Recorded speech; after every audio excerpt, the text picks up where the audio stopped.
Sit back and relax while listening to Train Kickers podcast. I'm Dave, and along with my co-hosts Dan and Steve, we're going to take you all around the world of miniature wargaming. For anyone who is looking, although Steve doesn't have a computer, so his camera is never on, but if you happen to watch on YouTube, you will notice that there is no Steve present tonight. He just actually was at an event up in Massachusetts, I believe, this past weekend. And I believe he's doing something with the gentlemen that were hosting the event. He was there to both help as well as participate, so I think he's working on that tonight. So our goal tonight, since we don't have him with us, is to talk a little bit about Imperialis. One, this was something the patrons had mentioned that they wanted us to start getting into. It's something we were going to get into. As well as he hasn't picked it up yet, so he doesn't really have anything other than the freshest doe eyes in order to look at this. And we figured now that both of us have looked it over a little bit, we wanted to just start talking about it. Now, this particular discussion will be a rather light discussion. We'll go through the basics of how the game is played and everything like that. And pretty soon we should have some content additional to it, actually some battle reports and all like that. We're painting up some things right now. Dan has most of his painted up. Mine are sitting here on their giant popsicle sticks, still being worked on. But as soon as that thing's done, obviously we'll go through that. We'll do some play videos, both in terms of just playing the game, also teaching how to play the game and all. But we thought we would give some initial impressions, some overviews, what we like, we don't, and all of that. This will probably be shorter, one of our shorter episodes, but hey, we're going into actually a holiday season, but more importantly, final exam season, for me at least. So it's a little bit busy. For other things you should hopefully see, I might try to record something else, but that will probably be on Friday, so you might see it on Saturday. More stuff either related to Conquest or actually a discussion about things that I saw in terms of packs. I wanted to be able to do a video related to that as well. So you should see that coming out hopefully by Sunday at the latest. All right, and now on to the show. All right, Dan, how are you? It is Wednesday. I don't know I had to think about what day it was. We only ever record on Mondays or Wednesdays. No, I'm doing good. I'm doing good. I actually finished. Okay, so I'm gonna say I finished That doesn't sound the like you finished it if Imperials. you have to The preface it that way. reason, yeah, only because I still have to put the transfers on, Okay. but I'm so iffy on putting them on because I don't. So okay, the custodians were easy to put the transfer on because I matte paint their silver, which Yeah. leaves them shiny but very much dull. Like Okay. they got a tiny shine. I don't know how to put the transfers on these guys without screwing it up. Like How so? so these guys are much shinier than the custodians, right? Okay. They're metallic blue, They a are. metallic light blue, if you want, or light blue green. I know that if I were to matte spray them, that metallic color would just looking at my custodians. Yeah, they would dull. They'd still have a Of course. shine to them, but it'd be very dull. Why would you have to matte I spray it? because I don't know if gloss spray would be like too glossy. I don't know if that makes any goddamn sense. So Like, in would what gloss way are spray you too gloss? protecting them now? Well, right now they're not protected at all Okay, because they have what way no will they trans. be protected? I don't even know. Maybe maybe nothing. I have no idea because they're plastic, so at least they won't scrape ish. They still can, just general use. Let's face it, Yeah, when you take a look at these infantry bases, so for anyone watching on YouTube, if you haven't seen them, they are tiny. they're They're very, tiny. very tiny. Have these guys right here, super tiny, which means most likely when you're picking them up, you're going to start by trying to always pick them up by the edge and Yeah, but everything like that. yeah, But what's going to happen when you have fat fingers? You're going to pick them up by the tiny little baby I models you have know. here, which means you're going to rub off all the paint jobs over time. I wish if I had like an airbrush, I would. The only problem is then when I gloss spray them, I'd have to go back and matte gloss the bases and the banners, which I don't mind doing. That's fine by me.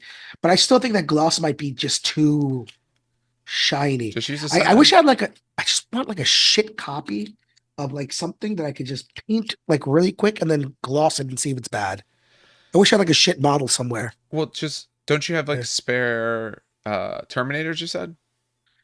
I do. Put one Terminator on like a little separate Yeah, whatever Stan, random base and that you have gloss them. around. Do that because what you might find is it might be satin that's your best Yeah. option for it. That's sort of in between. Here's the gloss I use, by the way, for people who are wondering. It's a. testers. It's the my go-to. Yeah. Testers are my go-to for. I've always had problems with other varnishes. Testers is the best. We're not sponsored by them. I'm No, just we're not giving you my sponsored by opinion. anyone. They're more than welcome to. You can send him Yeah, all the varnish you want. I use all of mine through an airbrush. I don't do it by can yeah, anymore. One, the weather is bad for that. If you're not very careful, so varnishes either go on perfectly or they cloud. It's rare for them to cloud if you're reasonably comfortable with it. But right now, where we are in New Jersey, the temperatures are starting to get into be 30s or 40s most days. That starts to get too cold, honestly, to do it or to do it well. And if it clouds up, you can do nothing but follow what was done to the gladiators, back in the BC era and coat it in olive oil. That's about the only yeah. thing you're going to be Pretty able to do to much. save the damn thing. So I do everything out of an airbrush. Currently, I think I'm using the AK line for their varnishes, but there's a few others that I use as well. All of them are good. I spray everything through the airbrush, so. But it should. I mean, I said, if you're worried about it, I would go with the satin. Go in between. Test it out, of course, but if you go with something in between, it should do well enough because you're going to want something on those models. It's going to be too small. You're going to end up handling the models. It's going to be too annoying to make sure you're always grabbing the base. Even if not, just grabbing the base alone, you are going to wipe off anything you do on that base enough if you're just grabbing them at them like that. It absolutely will happen. Oh, and also, it shouldn't be picked up by this, but I do apologize if anyone hears sirens in the background. I thought half our town was on fire. It turns out it's Santa. Santa's going around in a fire engine handing out candy canes to kids, I guess. I don't know. I'm hoping there's a Krampus behind him, something like that, telling them if they're not going to be good, they're going to throw me in the backup car. But if you do hear any of that, that's what it is. I don't live in an exceptionally dangerous neighborhood. I work somewhat in one. I don't live in one. So is that all you have left to do on your models? You just Just gotta yeah, it's literally put some just the decals? transfers. The bases are done. The models are done. They came out really well. Thunderhawk. So it's weird because I'm so no, it's so weird because I pooled some of the contrast on it. So like all the other tanks went fine Okay. because I put a light coat on it and they're so riveted and like detailed that there was no pooling there at all. They came out excellent, the tanks. The Thunderhawk has these large flat pieces to it, Yep. so they somewhat pooled in spots as much as I tried to not do it. But I don't think it came out that bad. It's great from like a 3 foot away view. Tanks came out better, but I'm fine with it. I'm fine with it. Well, because you were doing it more on a contrast method, which is fine. But the problem is, Yeah. it gets you that good. You can get it to the table, look pretty decent, kind of Yeah. look very quick. The problem you have with something like that, though, is when you're doing that, any flatness doesn't work well. The Yep. GW Doesn't contrasts don't work. go well over flat. Some of the others It do a was better my job. The and it was speed my paints are first very good time. over flat. It was my first time with that kind of flat because think about it, all the contrast paint I've done with had been ogres, which they're very ripply and muscly, so that doesn't work. It was my demons. Again, contrast doesn't really pull there because of all the bumps and ridges and cracks. Yeah. Um, can't remember where else are those the only two BattleTech, by contrast. Oh, so you That's contrast everything. Don't say self-explanatory. like, oh, just these things. Well, Like no, I just just all it's of it. because the custodians weren't contrasted. Eldar wasn't Because contrasted those at all. things Those were contrast painted. didn't exist at those times. True. Those are the before times. Um, so Dinosaur. those, so it's kind of so yeah, I was unaware of the flat surface pooling, but it's okay. They came out nice. I ain't mad about it. And plus, when you add transfers, it'll look really cool anyway. So I'm fine. Yeah, plus But it this was is a fun. game played. All games are played at 3 feet, and you're talking about 3 feet at something at 6 millimeter scale. Yeah. So like that's absolutely fine. I mostly lately I've been having to pick them off of their giant sticks that I have here. So I have my group of Ogren I'm working on. I'm happy I only ever lost one thing. I lost an Ogren's arm. So I'm just going to put a bunch of blood there, and he got his arm shot off. Why not? It's somewhere underneath my desk, I guess. I don't If know. I you haven't found have it. like, I'm almost certain if you have like, I don't know if you play Mechanicum or you have like a Nope. Magos. Nope. Okay. I don't care. It's one little 6 millimeter Jew without an arm. I'm gonna put a touch of the blood for the blood god on his side. Boom, call it a Yep. day. It's gonna Call be it a fine. day. Easy and done. Yeah. We'll decide if I do any other particular effects, rust effects, or anything like that. I got that. I got a bunch of planes. I got some spare planes that I'm selling. All kinds of things going on over here. So, but that's actually all I've been working on is this sort of stuff, trying to get all this done. Still been really slow just because with it being finals or almost finals now, every meeting that should have happened all semester are all happening in like the last 2 weeks. So every single day, it's like normally I don't have to go until blank time. Well, I'm going in like 6 hours early because of various meetings. So I just got a lot less time sitting in my hobby space. And then the wife's been sick a little bit, so I've been, more busy with that. And one of these days, I actually have to get back and finish Baldur's Gate. I should hopefully finish that like soon, and then we'll have to do a discussion, totally spoiled discussion on that. But that still might take a little bit before I get to that. All right. That's a little bit about what we've been going through. We thought about doing a little bit more classic one where we kind of also talk about news and all. But at Christmas time, there's not a lot of news. You got some battle forces that have been released, some big boxes. Actually, news-wise, newsworthy to that, it was really... so GW's been having issues with allocation. They've been better than they were in the past, but they've been having issues. And the issue that they've been running into is one of two, and one is better than the other. The one issue they have is that they tell you, hey, here's what you're allowed to order. Oh, you're a store, we'll let you order blank amount of things. And maybe that's not enough for what you need, but we'll let you order that amount so at least you know how many you're getting. The other issue that they've had is they'll let you say, hey, order what you want, and then they tell you later what, if anything, they're willing to fill. I'm not going to name places, but I know there's a store, at least one store, I know there's several, that order large amounts of GW, and we're told, hey, for those battle forces, here, what do you want? Okay, they gave them, they told them what they would get, and then they're allocated 0. So they would tell them, hey, this is how many we want. Oh yeah, you'll get it. Maybe the rep says you'll get it. And then when the actual allocations come through, they get absolutely nothing. And these are stores that order a lot of GW. I know at least for our local store, Maplewood, I know they were able to get, I think, 1 or maybe 2 of each one. I believe they sold most of them. There might be a few left. I know there's that. There's some other things. I know Mythic Games is doing this dumb Krampus thing as a way just to anger their fans even more by, hey, those games you had to pay tons of extra money in order to get? Well, hey, guess what? We're giving them away even cheaper right now to other people. Oh, and they totally stole art from Diablo 3 as well. So that was fun. Who was this? This was Mythic Games, the ones who are doing Darkest Dungeon. So I'm apparently supposed to get my second part of Darkest Dungeon in September, is what they're saying. Okay, cool. If you want a foreign language, I hope you want French or German, because they MOQ'd it, minimum order quantity, so they put it at 1,000 or 850. Original was 1,000, I think I went to 850. But essentially what that means is if they don't have at least 1,000 people who pay the extra who want it, then they won't print it in those languages. So if you wanted it, say, in Spanish, and you signed up because they said you'd get it in Spanish, not enough people want it in Spanish, so you do not get your game in Spanish. Let's hope you speak English. You'll be able to get like some print and play stuff, but you didn't spend tons of money on a giant Kickstarter to get print and play.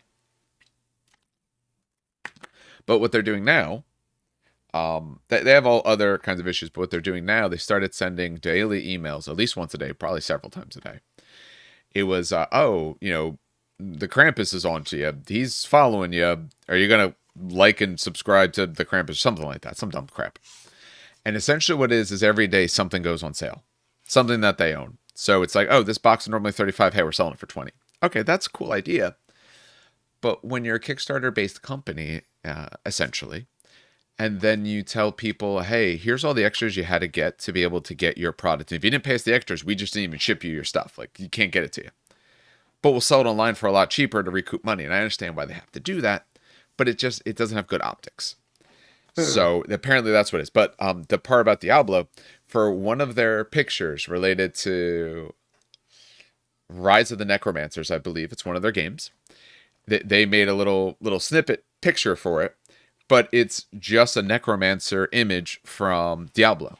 So if you take one of Blizzard's old like promo things, they just took a little section of it and control or is what Shift Windows symbol S. They essentially just cut out that little bit and put that in as their own symbol. So and we're talking about a multi-million-dollar company doing this. Like, I mean, they're doing stuff that I do, but companies ain't gonna worry about that. We're talking about a company that actually makes money. We don't make money from this.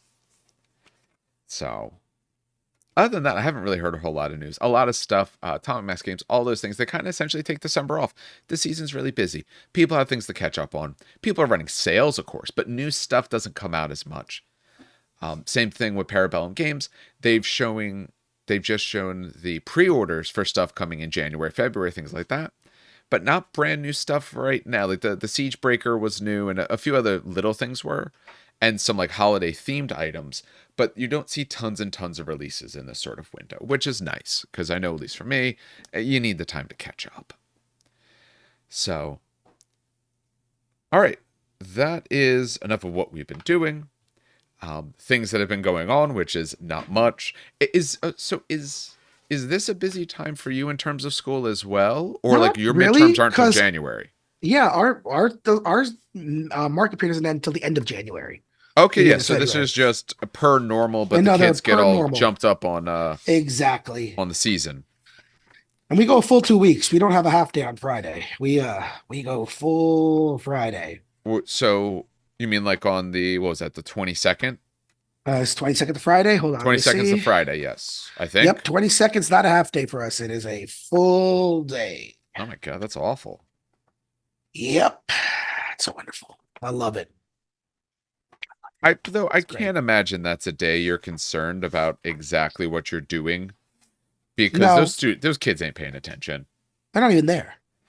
So yeah. Probably just take it off. I would. No, I Yeah. wouldn't. Actually, I never took days off.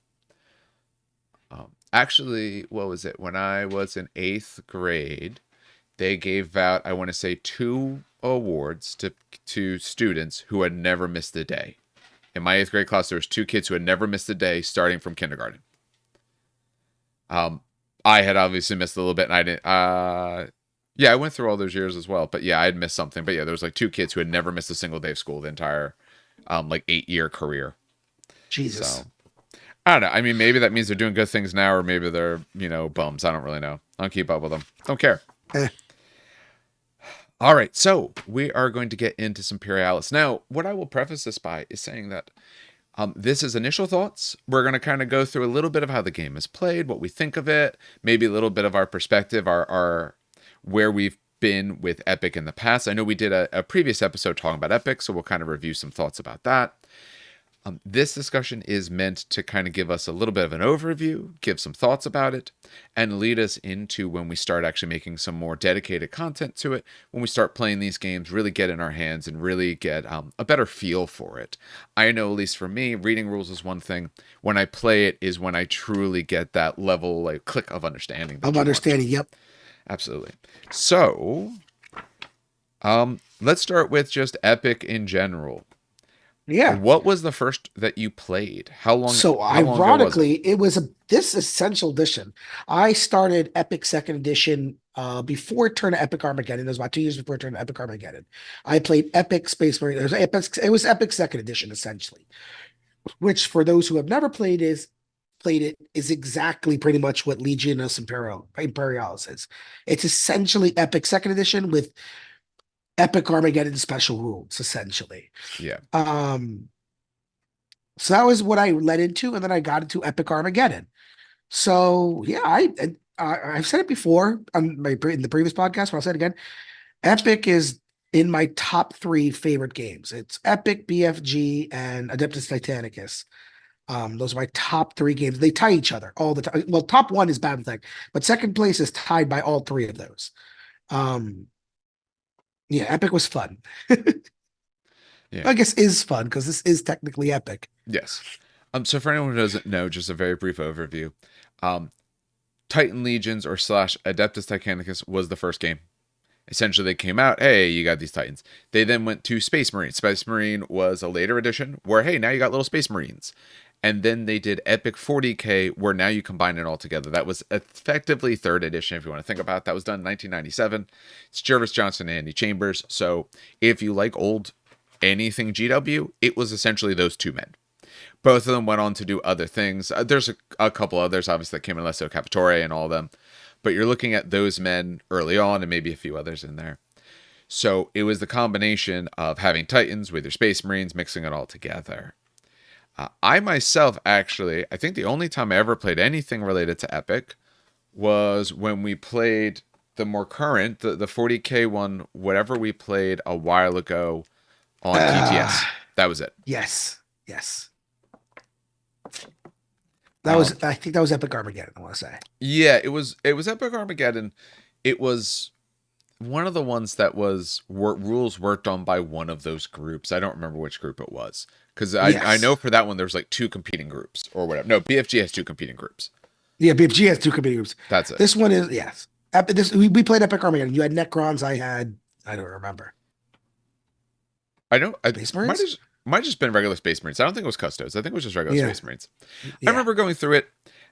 I wasn't a huge fan at the time, and this I think is better in general. I think it's a lot more cleaned up. I think it has the improvements that you want for it being a little bit more modern, for being Oh, a I modern agree. take. Let's face it.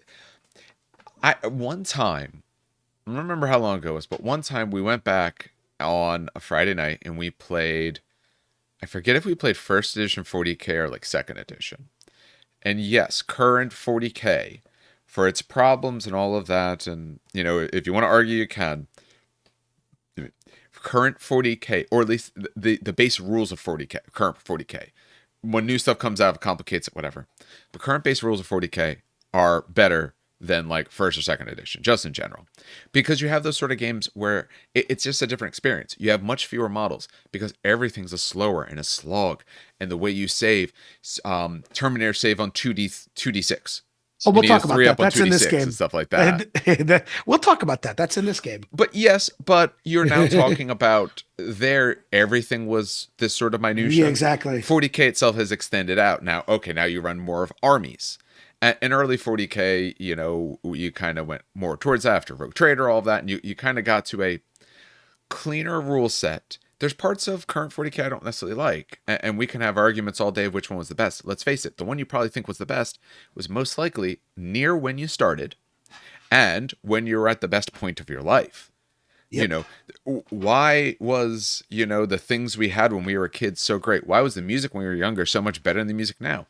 Because we were younger and we were just in a better place mentally. You often, for most people, you are in a better place physically.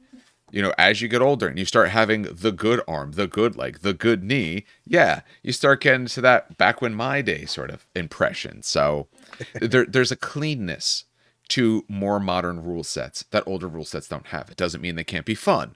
Mordheim is still a lot of fun. But yeah, there's some jank and some slog there that is you wouldn't do now. You wouldn't see it now.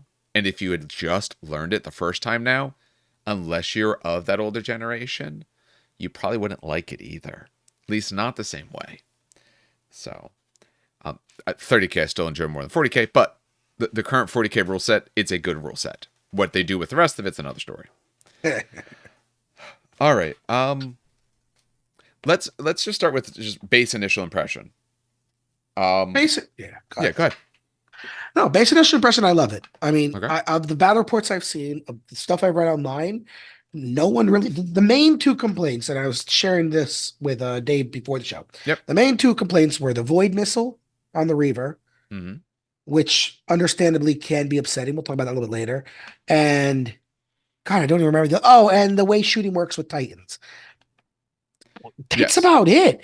I really haven't heard anyone. I mean, some complaints are, oh, there's too little stuff for it. But yeah, there was for Odysseus Titanicus when it came out, but then it Yeah. expanded and got better.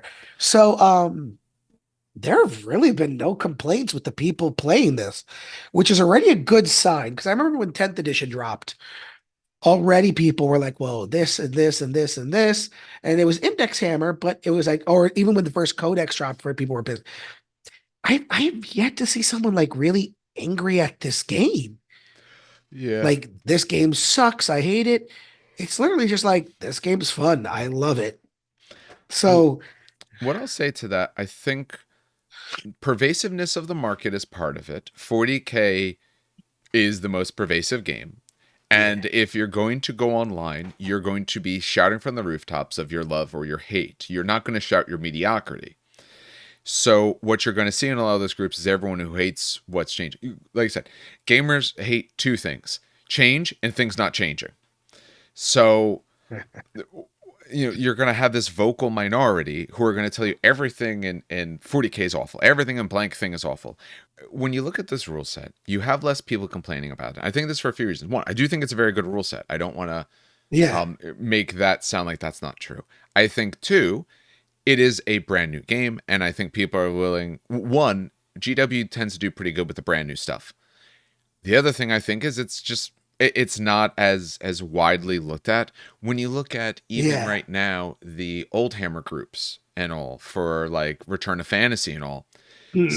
what you get some good stuff in there, but you also get tons of people just complaining all the time because I was just some gonna people say, I want to feel sit like and complain. if we're comparing the two groups, I'd Yeah, say that group is much more complaining than than what I've seen here. true. Although Yeah. theirs is a more recent cut. So they had, the rug pulled out from under them, where if you played old Epic, one, it's been a very long time potentially or it's been a very long time since it's been supported. It might have been a long time since you've done anything with it.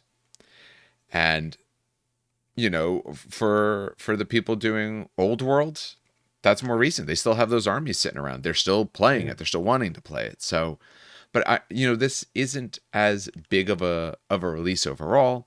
It's more of a specialist game, so you're getting a lot more people getting into it and trying it who really want to, rather than people who are already here looking at it and telling you why what you now like is garbage, which is what you kind of catch for the bigger titles as well. That's not to say this isn't good. I do think it is very good. I do think it has a couple small problems. The main problems I've seen people talk about are, and I think this is fine personally, but when you look at profiles, people are very particular about being used to in say 40K. It says you have an autocannon. This is an autocannon. Autocannon Oh always means this yes. idea. And Yes, everyone's yes, yes. autocannon is an autocannon. Here, that's not the case.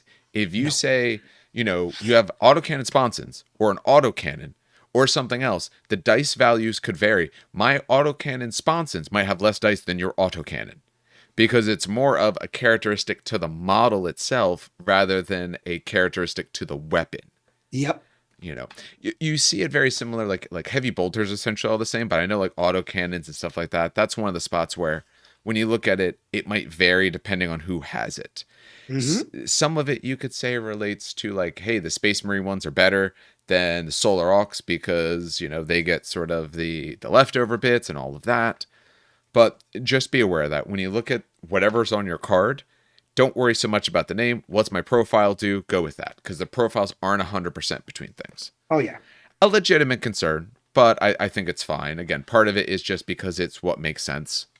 So, all right. For this, we thought we'd go at least a little bit into how the game is played overall, initial impressions of each of these things. If there's any spots that we're currently unsure of, our hope is to do at least a high enough level discussion where we're not going to find out that we have anything really wrong. We shouldn't.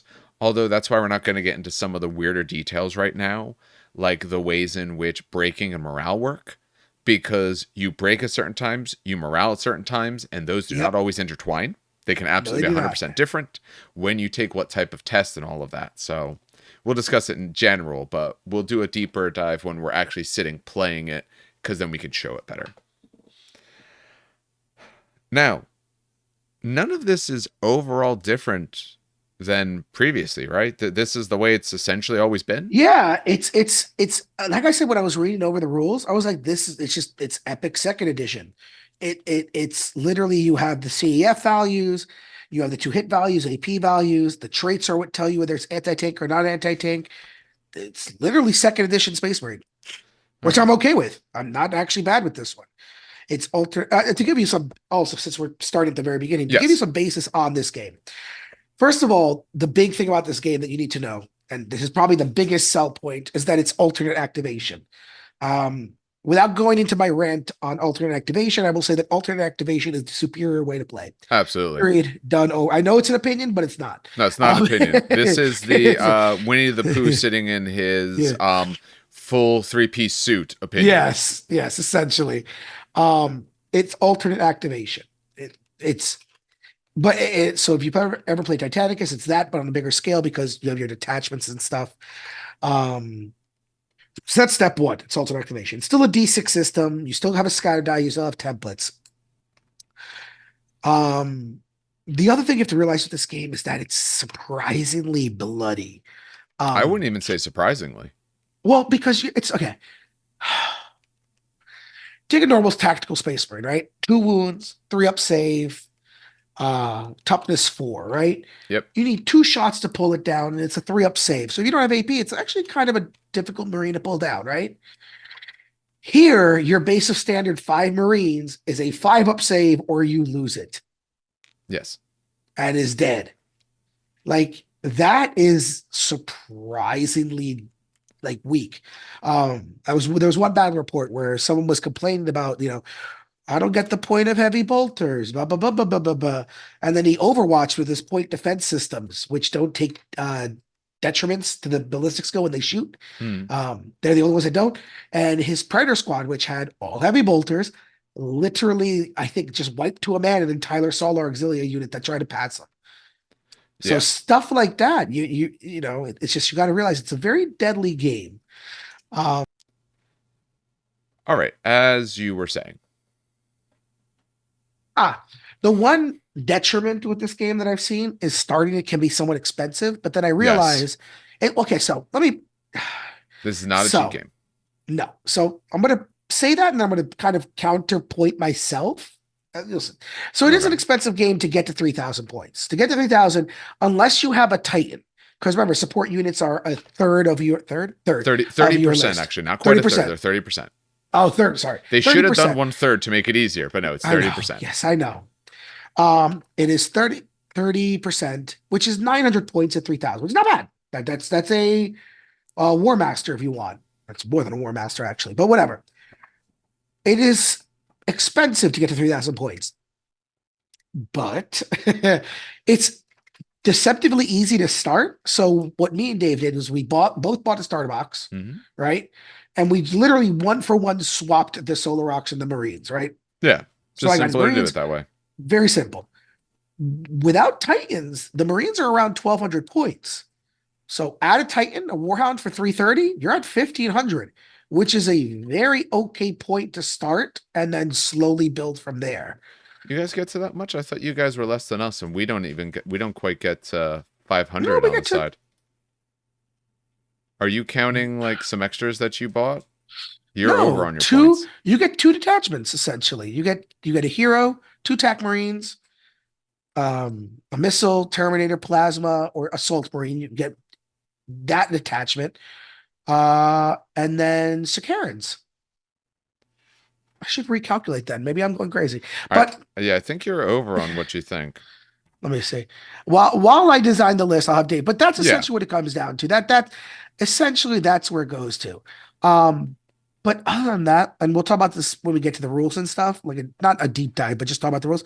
I'm already happy with the game as is. I haven't played it yet, but I'm already happy with reading about it. And also I should point out the mission objectives are progressive. The way they Yes. design the missions are by far probably the best way they design missions. Thank God.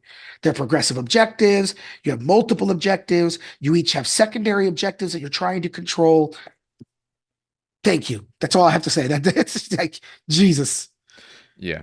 What I would say is for this, don't worry about getting to their 3,000 point. The way they take their list is crazy. You don't have that kind of stuff right now anyway, and it would be very expensive.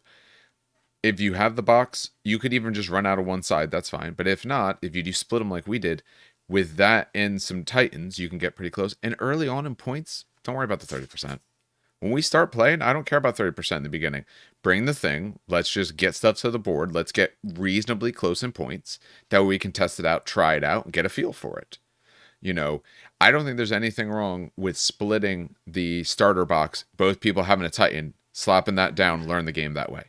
Because honestly, Titans are a bit of a detriment. You know, if they They take out are. like all of your tanks, that's another thing. But if you still have some tanks, no, Titans are great. They're probably actually not really worth their points at the end of the day, especially if someone else has a Titan kind of thing. Other ways to fill up points fast if that's your goal, air anything in the air. Air stuff is expensive. I originally bought 2 boxes of the Lightning Fighters, um, and then I realized, oh, I don't need 2 boxes of these because they're 85 points a model. Just Ugh. about. When you take them in units, the points can be a little different. But that means that if I'm taking that as a pack of 6, which is the way they come, it's like 500 points already. I don't need another set. Like, that's just nuts. So you can absolutely, if you get some air units, you can fill out your points very, very quickly. Especially if you're playing the Solar Oxide. Because a lot of those come with quite a few in there. So You can really use that to help yourself out. So, are you still calculating some points there? Almost done, Okay. but yes. Yeah, I think you're overestimating the points. I believe, because I'm pretty sure Solar Ox is better in points out of the box, and we don't have that many points. Oh, neat. They allow you to choose Legion now with the army builder. Yes, that's the other thing. That was a We'll nice put some things. addition. There's some different army builders for this. Some There's the really real good good ones, one. actually. Yeah. Yes. What's the main one we've been using? Legion Legion.app. Builder dot app slash, yeah, that one. I'll put it in the YouTube notes for it. Also Army Builder is Battle Scribe is up now as well. They're still Nice. fixing some things, but that's there as well. So is a few of the other ones. All right, what'd you find? 870, actually. Whoops. Yeah, for the two of them, right? Yeah, for two of them. Yeah, it's about You have four. to You have about separate. 400 Yeah. some points. Whereas Solar Ox, I want to say it's a bit closer to 500 points out of the box. So yeah, but even that with a Titan, even if a Titan technically can't be running there, just run a Titan anywhere. Now you're over Well, if 1,000 you're playing points. That's a good start. 1500, if you're playing 1500, you get how much of a Titan? What's 30% of 1500? Is that 300? You No. no, you were looking at what 450? So 870 plus a I think a dire wolf is that much. Oh, Direwolf you is said more points, yeah. no. Or I think Then dire the wolf's other no 450. not more than 450. I'm Oh, saying it's yeah. more than the normal one. He actually might be pretty Actually, you can close put to a four. Reaver in there. Reaver's 415. There you go. Put a Reaver if you got a Reaver. If not, you can pick Yeah. one up. They're great models. They're great. It's a great kit. I still think the goofier ones. I think they're still goofy. I still They stand by are, that. and I always felt that until I Mhm. put one together for Titanicus, and then I started liking them the most. All right, why don't All we right. talk a little, just a brief overview of how this game is actually played. Yeah. The game is played in 5 phases. They list this, so we're thumbing through. We don't have OKs from GW to show the book, unlike some other things, so we're not going to be showing it. But essentially, it's in 5 phases. You have your order phase, initiative phase, movement, combat, and then end phase. Yep. Order phase is So what it sounds like. Go ahead. yeah, I'll do the order phase first. Yeah, Order go for phase it. is super easy. It's actually one of the I say it's one of the quickest phases, but it could also be No, one of the initiative is longest. faster. Well, Roll yes, die. initiative. So you roll the die. Okay. So the order phase is very interesting. Order phase is basically you assign to the detachment, right? A certain order, right? Mm-hmm. And these orders can do certain things for that detachment. So, for example, you can give a detachment first fire. What this means is when you go to the not the combat phase, but the firing phase, that unit is able to fire before any other unit can fire, but you can't move. So you trade up the movement for preparing your weapons. You have the advance order, which is probably the most common one. Yes. Advance is literally just move and shoot for normal. Mm-hmm. It's also the one I think that you could pretty much do when you're broken. Oh, let me see here. One or two orders can be issued that is broken. Yeah, Yeah, the this other is one the is only the one charge. charge. Yep. You have your march order, which is really cool. You doubles your move or triples your move if you're infantry. You have your charge order, which is Get in the close exactly combat. what it sounds like. And then you have your fallback orders, which is failing the morale check. Um, so other than that, like you give you, and it's really cool because you're playing a strategy. You don't. It's back and forth. You don't know who's moving first. You don't know if you're going first. You don't know if someone else is going first. So it's kind of this cool back and forth of should I move? Should I give these guys fire first? But maybe he'll move to the side of me so I can't use all my guns because facing does matter in this game. Um, it absolutely matters. If your tank is facing the wrong way, too bad, so sad. Mm. Um, should I give him a charge order? But if I don't go first, he'll just move them away, and then I can't charge anything. Um, yeah, so it's just again, it's very nice tactically. This is the most tactical part of it, in my opinion, Oh, it is. besides the movement. Yeah, This is absolutely. So once we play a bit, obviously we'll go into um talking more about exactly what to do when and all of that. But remember, one, you're doing all this hidden.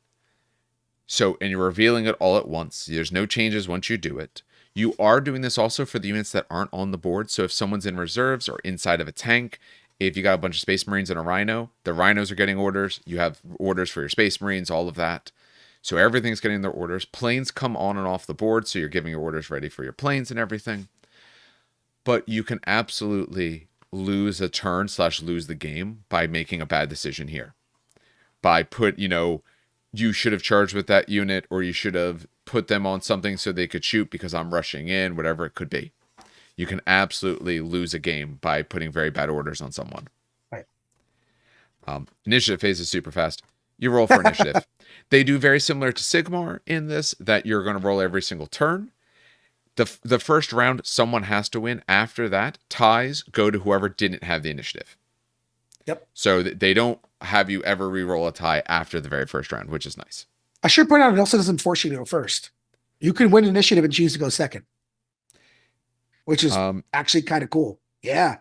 Well, yeah, because they choose who has initiative this round. Yes. That is very different because in a lot of these games, you actually don't get a choice. Yeah. This one Some is of them actually, you do. 40K, you this don't. one you might want to win to force the other player to go first, which is interesting tactically. It does work.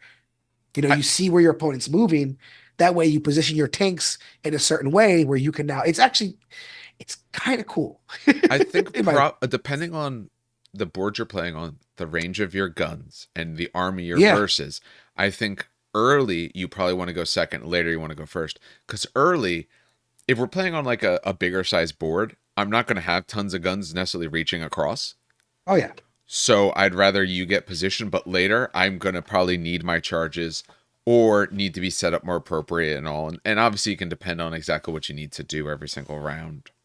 One thing I think we should say, because this is one thing that I think when you're reading this is going to confuse people potentially at first until they really get it. The structure. So you start formation. Formation is a whole bunch of things all put together. So when you look at a formation, they give you, currently there's what, 3 formations for each, or is it 4? There's the Demi Company, the Garrison Force, the Armored Company for Legions. For Solar Aux, there's Aerial Assault, Auxilia Subcohort, Armored Company, and Pioneer Company. There's technically the Legion Astrani class Augmented Spearhead, which is your starter box formation, which technically isn't real, they say, but whatever. And you have your Knight Household Support Lance and your Legion Support Lance. Yeah. So just briefly of how you actually build a force. You pick formations. You pick ways to group a whole bunch of stuff together. They have compulsory detachments. A detachment is a unit, a set of a bunch of models. You have compulsory ones, optionals. You got some choices, all of that, sure. So if you look at, say, the Legion Demi Company, they have to have a core detachment. Tactical Marines are a core detachment. So they say formation, it's everyone put together. Detachment is essentially like your unit. And then when you go to individual stands or individual things like tanks, they're just called models. So when you look at a full base, there's like 5 little Solar Aux boys on this thing right here. That is a model. It never references the individuals unless they're a tank by themselves. So when you're on a base, you are a model altogether. When you are a tank, you are a model. That's one thing I think you have to really kind of notice as you go through this, because they use these terms appropriately, but they just use them. So they'll talk about, in this detachment, your models can't do this, that, the other thing, but, it can formation. So like breaking. Breaking is by formation. You don't break by detachment. No, you break morale by detachments. You break formations. So those are like those little things to be aware of if you're reading this, of at what level it happens and what kind of things happen. Because at first I didn't quite catch that because I didn't play this much in the past. The army builder will tell you breakpoints and stuff. Yes. So like my Demi Company for 420 points from the startup. Oh, actually it's more from the startup, but whatever. My Demi Company will be breakpoint 13. Yes. Essentially. Breakpoints are the half mark of your models, as they put it, with Titans counting their wounds as a model each. Yes. So if you're formation 3 wound Titan, you're 3 models. Exactly. So initiative phase, nice and simple. Movement phase, it's gonna, some of these phases will feel like they do normally. Movement phase, you move. You move if you have the type of order that allows a movement. Advances, charges, or marches. What's really nice, I do find this good.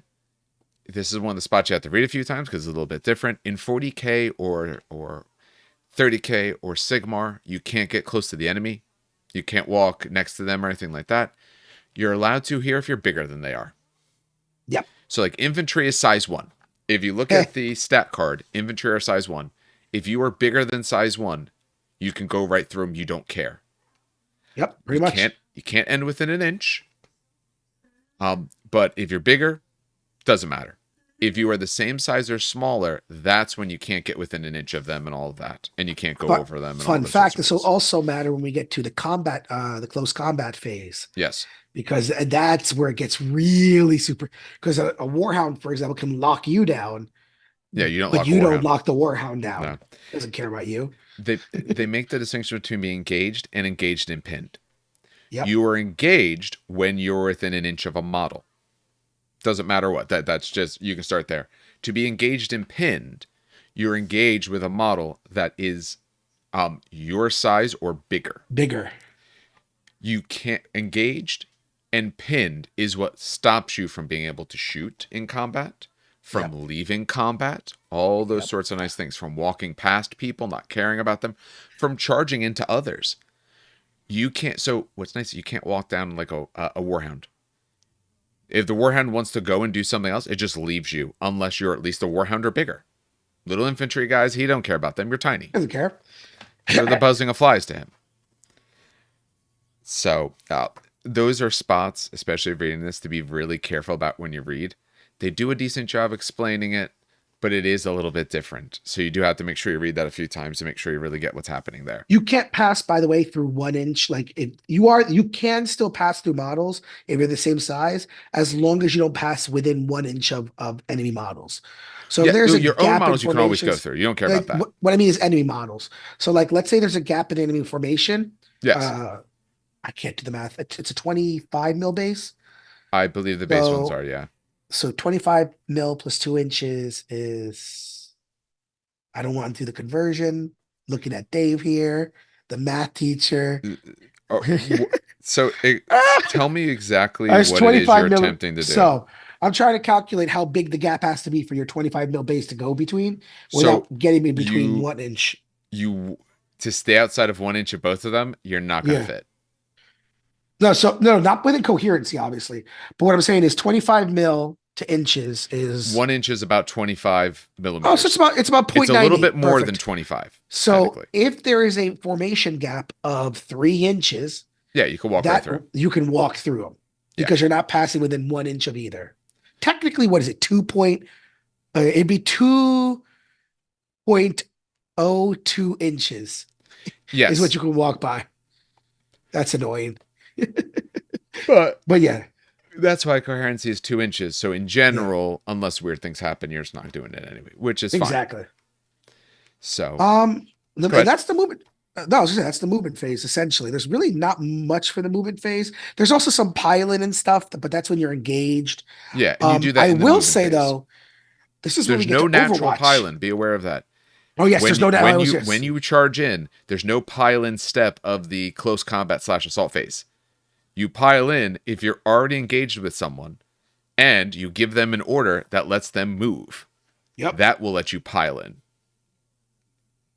I will say that this is the one time where Overwatch does pop up. Now, Yes, Overwatch can only be issued to a squad that or a detachment that has been given the advance or order or the first fire order. you have to So be able to shoot to do it. you have to be able to shoot it, essentially. Essentially, what Overwatch is basically you're shooting the enemy as they move. Yep. If you ever played Infinity, this is an ARO. This is essentially an ARO, is what it Mm-hmm. is. So again, you have to be advanced or first fire order. You must be able to see the target, and we'll talk about that when we talk about like shooting, the ability to see, because that does matter. Yes. And no other attachments has called Overwatch during the same attachment activation. Essentially, what Overwatch does is that you get to fire your weapons. Now, all of them subtract 2 from the result rolls, right? Yep. I should also point out that in this game, we just kind of pause for a second. In this game, I don't mean pause the video. I meant like No, I pause didn't and pause thought. it. Yeah, You're good, fine. good, good. I just I realized what knew. I said. Sixes will always hit. Yes. Ones will not always fail. This is weird. So when it comes to armor saves, you can have a 1-up armor save, and if you do not have AP, they cannot hurt you. Because in this game, ones can still pass, which is very interesting. However, in shooting, sixes, a natural rule of six, will always score a hit no matter what the modifiers are. So in save rolls, there's no minimum. In shooting rolls, there's no maximum. I don't know if that made sense. No, it does. Okay. That's just why to put that out there because I realized that the War Master has a 1+ save. I'm like, oh, so he's immune to like -1 rend. And they go, no, no, no, no, no, no. If you have a no rend gun shooting him, he just laughs. He passes all his saves, which is weird. Anyway, so yeah, you get minus, you subtract 2 from the results of the roll. Point defense weapons do not subtract 2. So all those sexy heavy bolters you loaded on your tank now shooting at normal shots. Yeah, and what you do is it's kind of cool. So like the enemy unit will move. You say stop. I'm going to overwatch when you hit there. You overwatch, and then boom, they continue on their way. And the reason you say stop is because it's the opponent doesn't get to choose. The opponent is really like, hey, I'm stopping behind this piece of cover. Now you can't shoot me. Haha, your overwatch doesn't work. It's literally you declare when you want to declare the shot. So if he's crossing across an open piece of terrain during that, well, that sucks. Light him up on the street. Now. Oh, target number, they mention how a 1 always fails unless a rule says otherwise.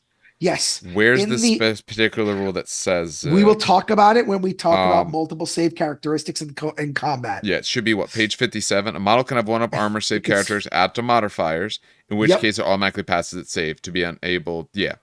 Yep. Yeah, it says specifically here that a save roll, a natural one, is not automatic failure, and a 6 is not automatic success. So 6s normally always succeed. 1s normally always fail unless the rules say otherwise. Exactly. Saves are one of the spots where it says otherwise. It's just really funny that happens. It makes sense. A giant War Master shouldn't care about your small, not necessarily light. Oh no, I like it. I'm not complaining. Oh, this was not a complaint at all. Yeah, I like that. Dave, take over the combat phase because funny enough, it's to my listeners. I apologize. The combat phase was something I never got in second edition.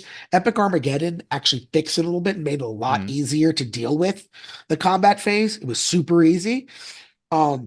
This one went back to second edition for the combat phase, and I get still lost in the sauce with this. So maybe listening to Dave will actually like finally solidify it. So Dave, take over the combat phase. So I'll go through and explain it, and then maybe, like I said, when we do an actual game with it, we'll do very carefully there, and we'll do some stuff. And luckily, they do some good pictures. So when you get to combat phase, this is when you start fighting. Fires first, goes first. So you go your first fire, your engagement, then advancing fire. So if you gave fire first, you'd go now, back and forth, of course, depending on who has initiative and all of that. Let's go to the engagement step. So remember, you engaged in the movement phase. There is no charge phase, anything like that. You were given a charge order. You're in there now. The key thing you have to keep in mind here is 2 facets. The first facet is, to fight, you had to be in base contact. Now, if you have a building and all, the concepts of base contact can change a little bit. But the basic idea is, if you're not touching an enemy, you don't get to fight. There's none of this like 40k or 30k, no ranges on your weapons or anything like that. Or, oh, you're within an inch of someone who's within an inch, all that. No, none of that exists. No. Are you touching an enemy or are you not touching an enemy? If you are touching the enemy, then every time that occurs, you get to do a fight. Here's the way this goes in general. Now, again, it's easier when we have models to show with, so I'm going to explain it. Their pictures are pretty good, and we're going to put out a video with all of this in it. And again, they do some decent pictures related to this. Fights attempt to be one-on-one battles. That's your overall goal. So what you do is you start pairing off models. So let's say, we have a fight 3v3. Our models are touching whatever way they're touching. One of my units could be touching 2 of yours. Doesn't matter. We try to pair off 1 by 1. So we say, hey, these 2, they're a fight because they're touching. Hey, this guy is holding 2 of them, but the other guy's only touching 1 of them. Hey, they're a fight, they're a fight. So you try to do 1v1s everywhere you can. That's the first requirement. Then, if there's ways to not do 1v1, so I have 2 out of my tertio on one of your tac squad, one model in your tac squad. I'm not touching any other members of your attack squad. That means I'm going to have 2 fighting your 1. Yeah. So if you have 2 tac squads on my 2 tertios, no matter how they touch, assuming they're all, say, touching each other, whatever, 1v1s.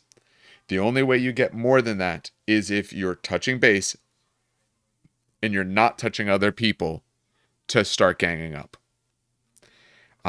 Is that the part that gets you? No, it's Okay. when you start. So essentially, look at page 55 real quick, Yep, I got it here. because now I'm going crazy. So the part they don't. So you see those 3 red bases and those 2 green bases, right? Which picture are you looking at? The first one or the The second one? top picture, top Top picture, picture. top picture. Got it. So the top. So actually, I can hold. I guess I can't hold it up. I, So I, I think a small uh, picture would be fine. yeah, I don't GW, think don't hit that's a me. problem. Anyone listening to this won't, but we'll explain what it says essentially. Yeah. So we're looking at this picture right here. Yep. So these aren't fighting each other, Yes, because they're right? They're touching. yeah, they're I know supposed to there's a be in gap, their but yeah, picture. They're touching. actually Yeah. not, No, and I know. think that's a problem with what Yeah. GW does. But they are meant to be touching. Now, So realize that in the these pictures. 2 are touching him. So that's a 2-on-1 combat. And I Yes. understand, like, you fight here, then you fight here. That one I Yes. got.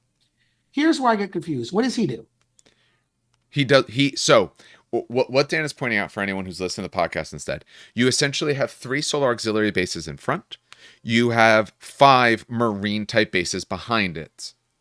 2 of the marine bases are, so essentially 1 solar aux base is touching 1 solar aux base. 2 solar aux bases are touching 1 marine base. So you have a 1v1 fight and a 2v1 fight. There is a solar aux base behind them that is not touching a marine base. He doesn't do anything. He does nothing. Nope. So he doesn't support or anything. Okay. No. That's Much what I was like getting. if you look at the other side, there are marine bases that are not touching solar aux bases. They don't fight. There's no support in this game. You're either That's touching really base why- and fighting or not. And that's where I got confused, Yeah. because I was looking at, like, the 2-on-1 fights, right? So going back to the 2-on-1, right? You have the 2 red bases Yeah. versus And I might the have 1 said green. backwards which army was which. I I know, just noticed by it's color, fine. but that doesn't matter. So you have the 2 red bases and the green base, right? So Yes. you go the green base and the red base fight. Yes. Let's say the green base wins. Now the green base and the red base fight so again. here's the way Yeah. the fights go. Oh, yeah, you haven't This explained that This yet. is very cool Apologies. and interesting. That's Yeah. okay. Here's the way the fights go. And I wish I had additional base I'd show it, but again, if you're listening to this, you won't be able to say. I can So- do it. Wait, Well, wait. So you can hold some things up, but I'll talk about I'll it even either do- I'll way. do you one We'll better. do a Hold on. separate video where you hold some stuff up. All right. So for anyone who is watching, you can look at Dan's screen to do this. Otherwise, I'll talk our way through it, and it's the exact sort of example they have there. Or what's the other side? It's your Alpha Yeah, they're Legion. Sisters What of is it? Silence. Sisters. Got it. Okay. So he has some sisters fighting some Alpha Legion. So there's a spot of 1 base of each touching each other. There's a spot of 2 Alpha Legion bases on 1 sister base. And then we have a sister who's not touching anyone and an Alpha Legion who's not touching anyone. So neither of those bases are engaged, but they don't get to fight. So the whole units, all of these units, or sorry, both form detachments, I should say, because these are, let's say they're 2 detachments. Each detachment is engaged. Those models, every model counts as engaged, but not every model gets to fight. You only get to fight if you're actually touching someone. Here's the way the fighting works. The way you have to actually end up doing this. So whoever has initiative, let's say we're just doing this combat. You can have other ones all you want. In this combat, whoever has initiative is going to decide one of these fights to fight. When you fight, it is a 2d6 roll-off. Winner causes a wound. Ties, nothing special happens. Now, there's ways to get bonuses. If you are the one who charged someone, you get a +1 bonus to your calf. There's rules and things like that that can give you all kinds of extras. But in essence, that's what you end up having. What happens in a fight, if you have to fight additional times, then your opponent gets an extra d6 every time. So in the 1v1 fight, we're each going to roll 2 dice. We'll apply appropriate modifiers, and whoever wins lives. Because these are 1 base models, so 1 wound models. So whoever fights actually wins, the other person takes a wound. You could be multi-wound. Some vehicles are, so then they wouldn't go away. If you're fighting your 2 Alpha Legion versus your 1 Sisters, so 1 Alpha v 1 Sister starts the fight. Yep. So let's say, So let's say I elect these 2 bases to start fighting. Now both are engaged. Yes. And can hit each other, but let's start with these 2. Yeah. So if the Alpha Legion wins, the Sister is gone, it doesn't matter anymore. Yep. But let's say for a second that the sister wins the fight. So Boom. she has taken out or even tied it. It would still happen if it tied it, but it would either remove or has been okay for that battle. Now she has to go against another base because she's in combat with another base of Alpha Legion. That means the Alpha Legion gets an extra die, so they're going to roll 3d6 versus her 2d6. Yep. And if there was another one, so say you stack up on a tank and you have 3 bases on a tank. Yep. Versus the first tank, you're going to be 2d6 rolls. Then against the next base, assuming the tank is still there, you get 3d6. Yep. Then your next base gets an extra d6, 4d6. The max is 6. Because there is other rules that can get you additional. Shred gets you an extra d6 and stuff like that. There's other rules that give you more. That's how fights go. So you have to try to 1v1 people, and then you do additionals on people if it's required. If you want to take out, we actually did this the other time. If you want to take out some of like the bigger ideas of like Titans and things like that, again, you need to actually be able to damage them. But actually, close combat, yeah, if you have enough regular guys, even though they might have tons of dice to roll, you'll start beating them sooner or later. They have great CAF values. They have like plus like 5s and 6s and 7s. Some of them are plus if I'm 10, rolling yeah. 6 or 7 dice, or sorry, I can't roll 7. If I'm rolling like 6 dice, I can beat you. It's So the like idea that's that- funny. They can actually do that. And it makes sense. It's the idea that you just remember these bases are 5 Marines a pop, right? Yeah. So technically you have 20 Marines in a detachment because it's 4 bases. So it's 20 Marines. Yeah, to start at, yeah. You think about like the top Titan stomps crushes 5 Marines, sure. But then the other Marines are attaching melta bombs and grenades to it. Then the other Marines are attaching melta bombs. It just gets worse and worse and worse for the Titan. Yeah. Which is nice. That's kind of cool. Yeah, like a Warhound has a CAF of plus 10. That's essentially your combat, what is it, combat effectiveness? What does it actually stand for? CAF stands for... I don't remember what it stands for. I know what it is, but... It's going to be under like the unit thingy. I know that much. Yeah. Can't remember for the life of me what it technically stands for. Which... There, nope. I went too far. CAF. CAF is... Close Assault Factor. Thank you. Yeah, it's your close assault factor. Oh, there. It's all at the top, of course. Yeah, so like a Warhound's a plus 10. That means essentially it's almost like it has a better 3 dice, about an average of 3 extra dice.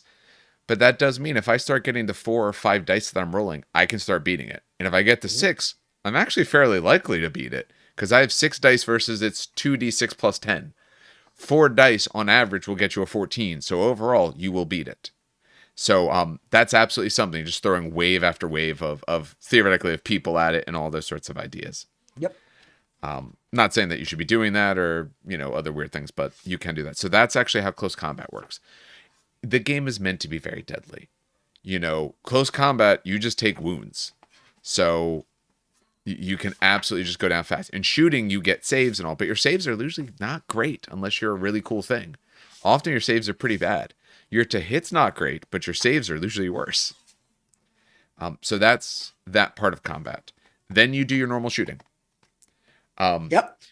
I'll take this one. Yeah, so yeah, this talk one about is the shooting one wars. where people were kind of annoyed with Titans, and I'll explain what the annoyance is. Yep. And then I'll also explain the other side of why I think it actually does make sense. As much as I disagree with it, it makes sense. So shooting is very interesting because remember, you are technically shooting the entire detachment, right? So those 4 bases of Marines, which is the min size for a tactical detachment, that's essentially what's shooting, those 4 bases. So firing sequence is very much like Adeptus Titanicus with a slight difference. Yep. So first, you get your whatchamacallit, you get your choose your target, which I shouldn't have to explain. That's choose your target. Pick who you're gonna shoot. You You make your can't hit roll. split unless a rule says that you can, or you're a split. Titan. Or you're a Titan. Yep. And then even when you're a Titan and you want to split your fire, it has to be within a certain range distance, like 4 inches. So you're not splitting like your Gatling gun across. Not exactly. For a Titan, you're allowed to split individual weapons however you want. But if you're going to split one weapon apart, It's it has 4 to be inches. within 4. Apologies, yes. So Should've been 2 more separate specific, weapons can apologies. fire other sides of the board, but one weapon is allowed to split its dice amongst detachments as long as they're within 4 inches of each other. 4 inches, yes. Of the Apologies. primary. So let's say that choose a target is exactly what it says. Choose a target, right? Yep. Make your hit roll. It has to hit roll on the weapon profile. As noted previously, natural of 6 is always a hit. And a natural roll of 1 is always a miss, regardless of modifiers. So it's not like an armor save. If you roll a 1, you miss. If you roll a 6, you hit. So always try. Always try. Yep. Because you will always have negative or positive modifiers.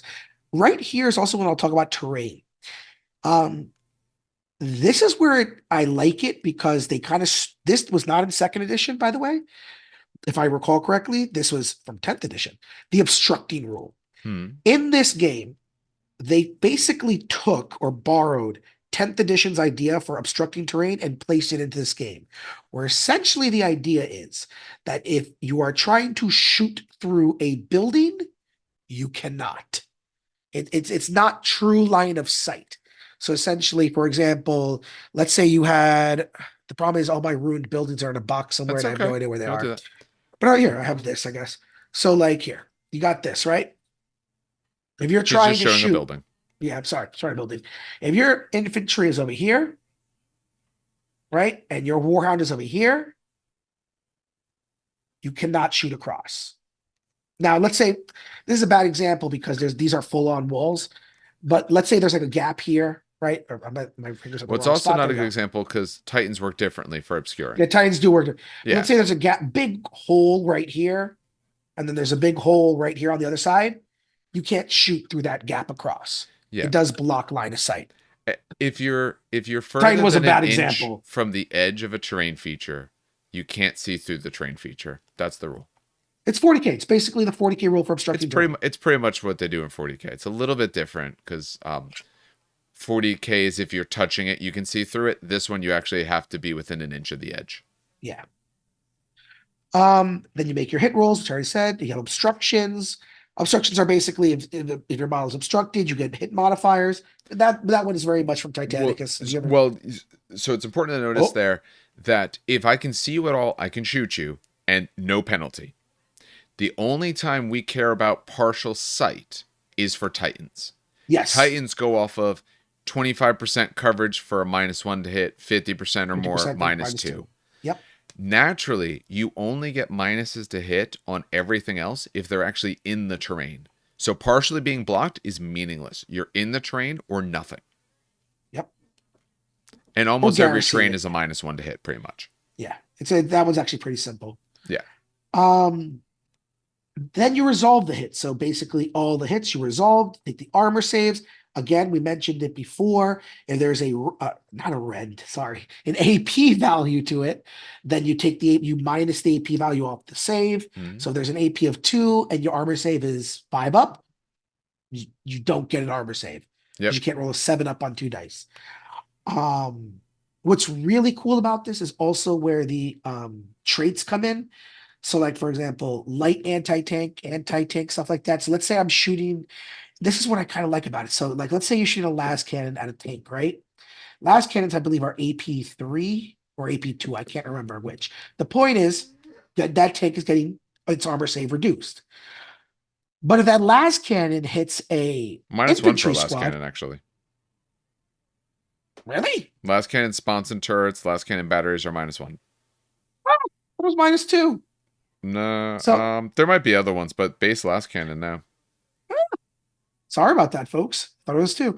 But let's say that las cannon hits an infantry squad, and you'd be like, "Oh, it's -1. Haha, your Space Marines get a 6 up." No, my Space Marines get a 5 up because anti-tank does not affect infantry in terms of AP. The idea is, yeah, your las cannon absolutely destroyed 1 Space Marine model out of my base of 5. Yeah. So the idea is like, yeah, you killed them all, but they're still effective, essentially, which is a cool way of thinking about it. Titans. This is the big iffy part. It's not iffy, I should say. It's just people don't like it, and I have to kind of explain why it's like this, even though it's because in this game, things are shot as a detachment. Titan is its own detachment. It's a single model. And you elect targets at the same time and you make hit rolls at the same time, right? The opposing player, this is on page 57, the opposing player selects at what time he makes those saves. Now, normally, this happens in 40K, right? In 40K, this happens. I'm going to take the las cannon on this dude. I'm going to take the bolter on this dude, right? 30K does this all the time. I'm going to take my Volkite on my 2-up artificer armor dude. Again, that's fine.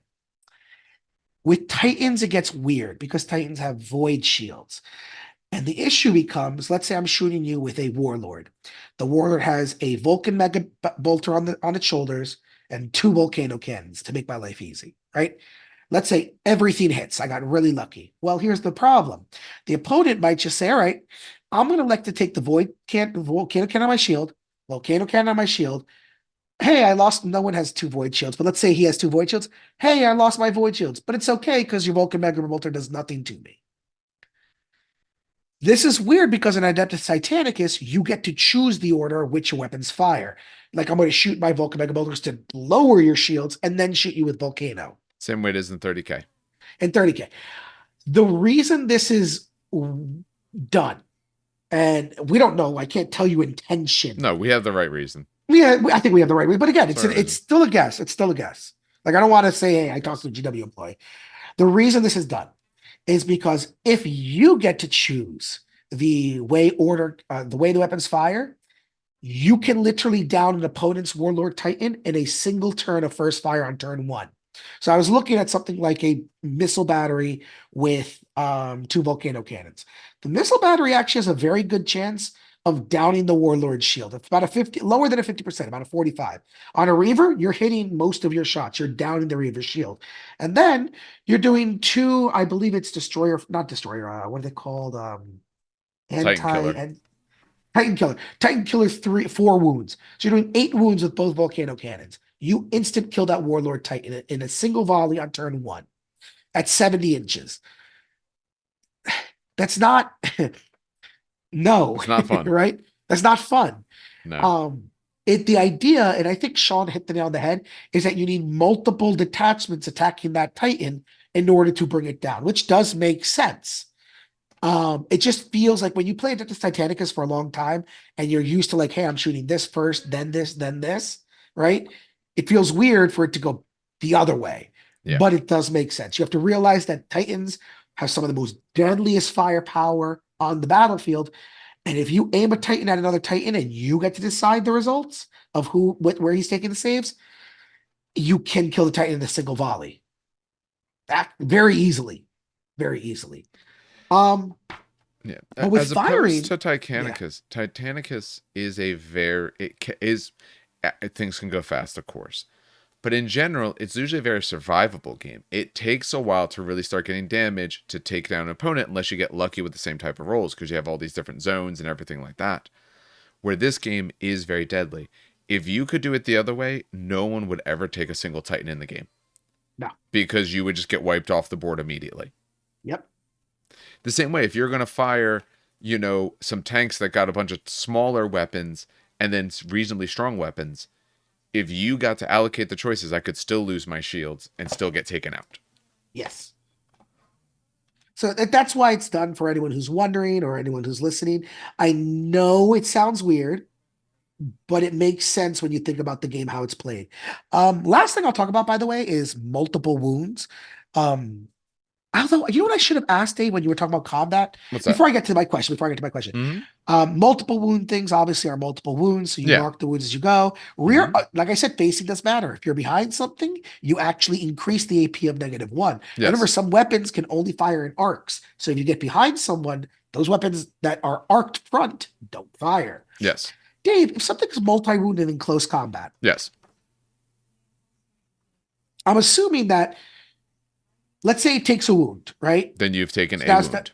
Yeah, and then let's say it's a 1-to-1 pair. You don't fight again. It's just that fight is over. No, you have taken a wound, and for combat res, you have taken a wound. No wound. That's what I thought. Okay. Yes. Now, if they had multiple things on you, then you could theoretically wipe it out. But otherwise, you only everything only fights once.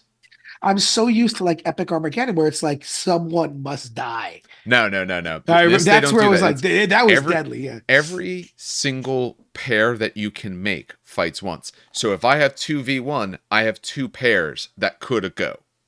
That's the way to think about it. All right.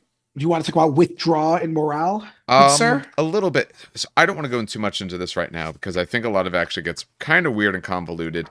It's not bad when you go through it. The big key is you morale, withdraw, and break and all that stuff at different times.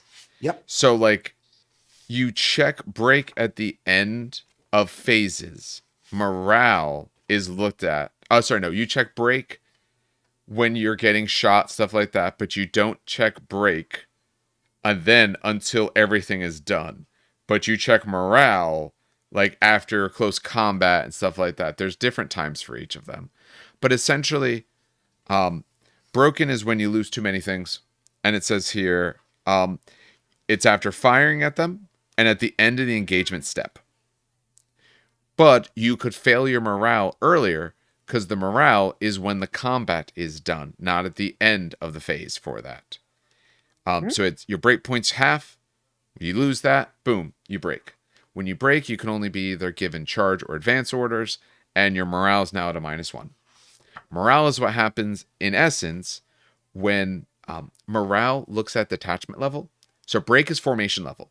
Break is your whole demi company. Morale is your detachment. So it looks at, hey, have you lost too many models? Take morale. Did you lose combat? Take morale. Your morale. Morale makes you withdraw, makes you run away. I think you can only take morale once, though. Is it? Yes, I know you can only take morale once. Yes. No matter if you pass or fail, all the other ones are either considered to be passing for pass or fail for fail, but no additional results. So even if you failed and you failed again, no additional, you still count as having failed the second, but nothing else happens. You don't take any other things related to it. And they said then you withdraw, you get a withdrawal order, you flee. It talks about how you flee. Very interestingly, you can go through enemy units. You might have to take some saves against it. But if you were to end hitting an enemy unit, you're just removed. Yeah. You go around your own, you don't go around the enemies. That's old fantasy rules, by the way. Yes. Oh, yeah. You touch the wrong thing, you just get destroyed. Then it goes into terrain. Yeah, I'm not going to go over all the terrain, obviously. We won't discuss but terrain I will now. point out two really cool things. Okay. Garrisoning and blowing them up. Yes. So what's really cool with infantry is they can actually garrison the terrain that they're in. Yeah. Which is basically getting into the floors, the windows, stuff like that. Which is really cool because it actually counts them as garrisoning the whole template of the building. Yes. Which is pretty cool because it almost expands the size of your base. It expands the size of your threat. But in Titanicus, blowing up buildings was optional and very rarely used. In this game, it is very much used and kind of almost warranted. Yes. To blow up, what's really cool about buildings is that, you'd be like, oh, okay, then I'll just shoot with something like -2 AP. And what's its armor save? 5 up, 4 up? Boom, it's got a 6 save. I'll blow it up. Not really, because the saves for buildings are on 2d6. So let's say you're -1 AP and you hit a Militaris Imperialis. Sure, it's got a 4 up save, but on 2d6. So I didn't notice that. I didn't look much about the saves. That's cool. Oh, yeah, no, that's actually really cool. I didn't really look at saves. Yeah, the building saves are on 2d6, which is really, really cool. That's why stuff that's like -1 AP against the building, you're like, oh, okay. Now, certain things can only target buildings anyway, like demolishers can only hit buildings. You have to have you either have to be a Titan or have Wrecker. Or Demolisher. Demolisher is another one. Hold on. Okay, the Demolisher rule? Yeah, it's somewhere on there. I can't find the damn. Structures in the combat phase. There is no Demolisher rule. Demolishers have Wrecker. Demolishers have Wrecker? No. I thought there was a Demolisher. You mean a Demolisher cannon? Oh, do they have Wrecker? Yes, Demolisher cannons have Wrecker. Wrecker is the rule that lets you target a building. Oh, I thought it was Demolisher. No, it's Wrecker. Whoops. Okay. That's all right. That's kind of funny. There's a lot of special rules, so it's easy to get these. It's actually not funny enough. It's not that bad. Believe it or not, in my opinion. Okay, compared to like 30k, maybe not, but no, there's a lot of Demolisher. rules. There is a Demolisher rule. A weapon with the Demolisher trait can damage structures. Page 80, right in the middle, on the left-hand side. I knew it. I'm not crazy. It's because there's special rules, and then there's weapon rules. Yes, there are two different types of rules. Of course. I always hate when they do that. Yeah. So Demolisher can hit structures, Wrecker can as well. Yes. So Wrecker, I think, is because it might be it doesn't matter. Point is, those are really only things that can damage buildings. Or Bunker Busters can as well. Bunker Busters essentially count the AP as double when hitting a building. Yes. Which is actually kind of funny. But yeah, you're saving on 2d6. Certain ones like that actually hit the unit as well. They hit both things. which half is as many actually hits, really but they hit neat. them as well. Yeah, but it's still kind of cool. Yes. Yeah, so you're saving on 2d6. So you might be saying, aha, my Demolisher cannon has a -1 AP. Yeah, I'm sending you to like a 4-up save on 1d6. It's 50-50 chance. And buildings don't have a lot of wounds. Like the highest wounds I see is what, a 3? About, yeah. Right? Let me see here. Yeah, the hardest building, right? The quote unquote hardest building. Like one is a 2-up save though, but only 2 wounds. One's a 3-up save with 3 wounds. -2 to hit rolls, +3 to calf. You get a 4-up cover save in it. So, 3-up save is with 3 wounds is pretty damn good. But if I'm making you take, a -1 on 2d6, you're not taking damage. Although now if I'm hitting you with like a freaking Quake Cannon that's -4, 7 on 2d6 is not bad. So it's just kind of cool. I like that. That's what makes blowing up buildings really cool. Target structures, blah, blah, blah, blah, blah. That's about it. And then it gets into Titans. It's my kid's first Titanicus is essentially the way they do Titans. Yeah, Titans are much more dumbed down. You know what it is? Someone goes, it's the Alpha Strike to Battletech, essentially. Yes.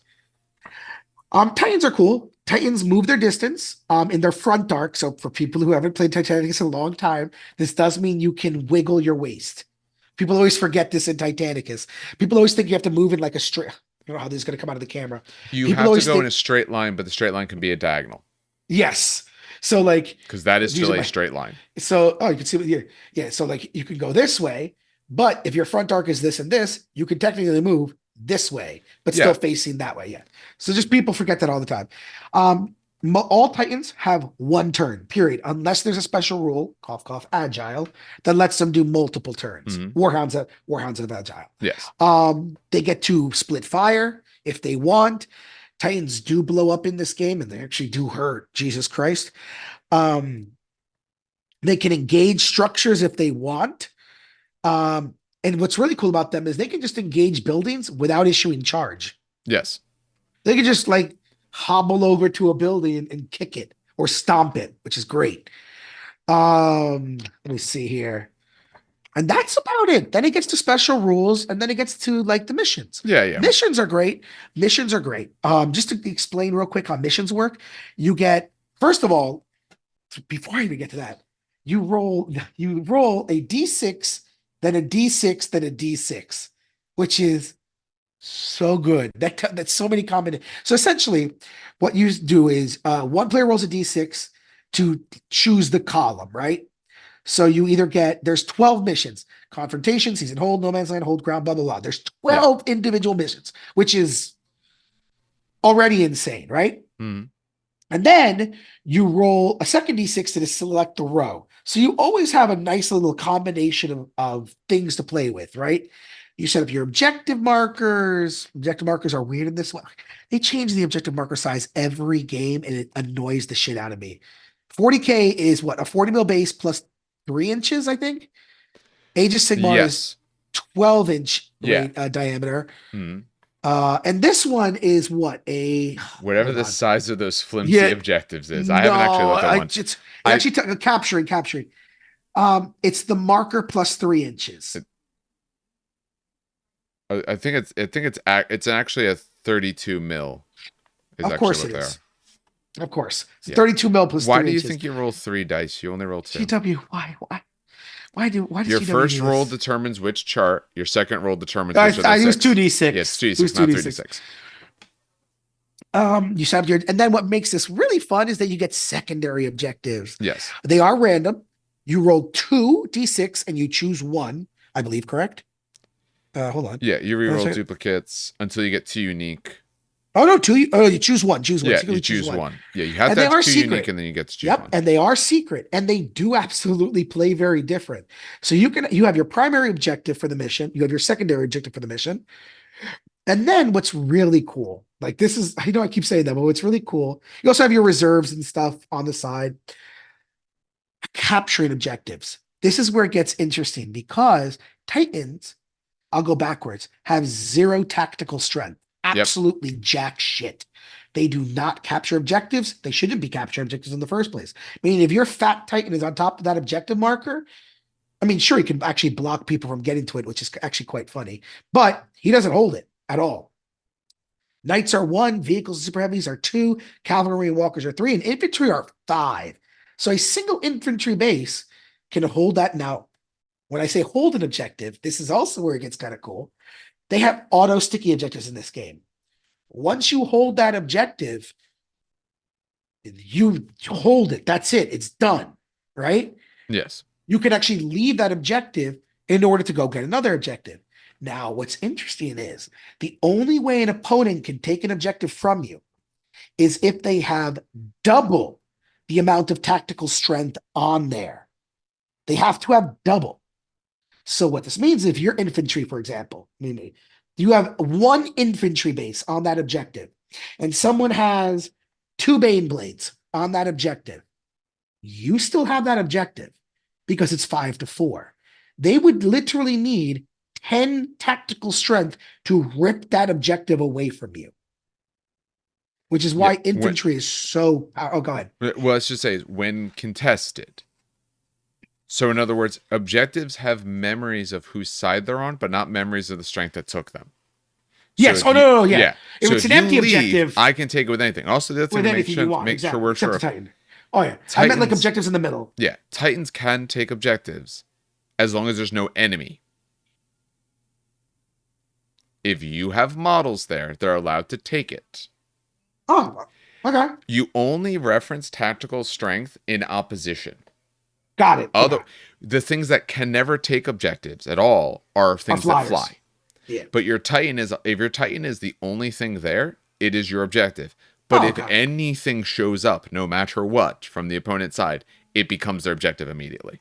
Yeah, exactly. Yeah, they call this out that essentially you only look at the number when you actually need to determine who's winning. Who's controlling it. Yep. Yeah, and that's kind of it. The missions are the missions. They are varied, which is hella interesting, actually. Yeah, we'll talk about missions another day. Exactly. They came with 12 missions. The secondaries are interesting. And then you get to the 2 base armies. You have your Legion Astartes and your Solar Aux. I'm not going to go into each one, obviously. Nope. The Legion Astartes do have their 18 legions. So depending on the legion you choose, you get a certain something. What kind of sucks? Some are much better than others. No, it's not that. Some have their uses. True, oh, that is true. More to say is some are not even used yet. White Scars. White Scars is absolutely insanely scary. +1 to Jinx save. Where are the bikes? That's the problem. Where are the land speeders? So their Legion rule does literally where are the planes? Which have Jinx saves. The only plane that's out right now for purchase is the Thunderhawk. That's it. Yeah. For Space Marines, it is, yeah. For Space Marines. So literally their entire army rule is useless. Now, when you get bikes and land speeders with their Jig 5 up, now becoming Jig 4 up, now you're going to have a very, very, very big problem. But until then, it's kind of like meh. But yeah, well, each Legion has their own special thing, which is kind of cool, actually. Some are useless, some are good. What does Solar Aux have? Because I'm going to be honest, I haven't looked at them at all. So Solar Aux is different. So Legions work by you have one of your 18 and all. The way Solar Aux works, all Solar Aux works the same exact way. Solar Aux, for every 1,500 points, you're allowed to... they have a few special rules. One is close formation fighting. So if you have Solar Aux infantry that are in base contact with other Solar Aux infantry, your CAF goes up by 1. Keep in mind, if you're garrisoning a structure, you count as in base with all the units inside. Oh, God. And you get CAF for it being garrisoning the structure in the first place. Yes. So essentially get a little bit extra there. The idea is Solar Aux have to essentially issue orders to a certain extent. You either have a normal commander or you have a tank commander. So if you're a tank-style company, you get tank commanders. You are allowed 1 legate commander in every 1,500 points. Otherwise, you can take the variety of other things. The big thing is you have to take a look at is essentially if they have their command rule. So like the legate commander's rule is 10 inches. The tactical command units is 6 inches. If they have detachments within that distance, they can issue them orders. It's through what they call chain of command. So it says detachment, the chain of command or special rule can only be issued in advance order unless told otherwise. If an independent unit contains only models with the rule, then it can be given an order and all of that.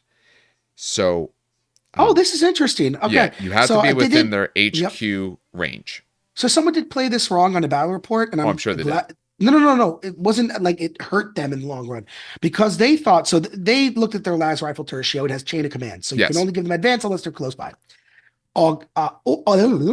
Ogrins and Do not have chain of Velatars do command. not have chain of command. No. So he said I can't issue a charge because I wasn't within 10 inches. And I was Yeah, like, Guerrilla Miniatures games. Yeah, he got that wrong. oh, yeah, okay. Oh, Yep. that's you knew who I was talking about. Yep. Yeah, because I was like, yeah, you could charge the Ogrins, which are absolutely terrifying, by the way. Oh my God, dear It God in it heaven. it would be Ogrins would be useless if they had chain of command. Yes. Because that means they'd have to be. Remember, you're only allowed one legate per every 1,500 points, and he's got the 10-inch bubble, which still isn't that much if your guys are marching up the field. Most of your tanks have chain of command. Most of your general style infantry have chain of command. That means that, say, your tanks, if you put your tanks at the far ends and there's no one around to give them orders, then your tanks should just get advanced fire. Your tanks can't do first fire unless someone tells them to do so. So you do need to be careful with both your HQ units, and you have to put your HQ units near them. That's what we get. So we get a bit of a buff in close combat, and then we get a detriment. If you're not close to your leaders, you're not allowed to do other things unless But chain of in command again megas. is only on the. It's I saw on it was on most the stuff. rapier batteries, which want to So be close to commander your anyway. regular tertios have it. Yeah, It's easier to tell you what doesn't. Ogrins do not. Veltari do not. Um, probably some of the tanks, your hopefully. tarantula battery doesn't, but that makes sense. Your heavy sentinels do not. They have forward deploy. They do not have it. Everything else, and your flyers are not, of course, but everything else is. So like your Bane blades are chain of command. Are they? Yes, your vehicles are chain of Oh, command. You got to tell the vehicle what to do. Yeah, all the vehicles are automatically chain of command. So that's where you do have to be careful. Now, like I said, now you can take lesser HQs that have a shorter bubble. So you're gonna. This is an army where you're gonna be filling up your HQs. Whatever your formation allows, points are cheap. Fill all your HQ to the slots. Whatever you're allowed. It's often only like one, but this might be an army where you want to take additional formations just so you can get a couple more HQ choices because you're going to need them. Like every one of them allows one HQ. You're probably going to try and take multiple of these cohorts when you have the right pieces to be able to get extra HQs.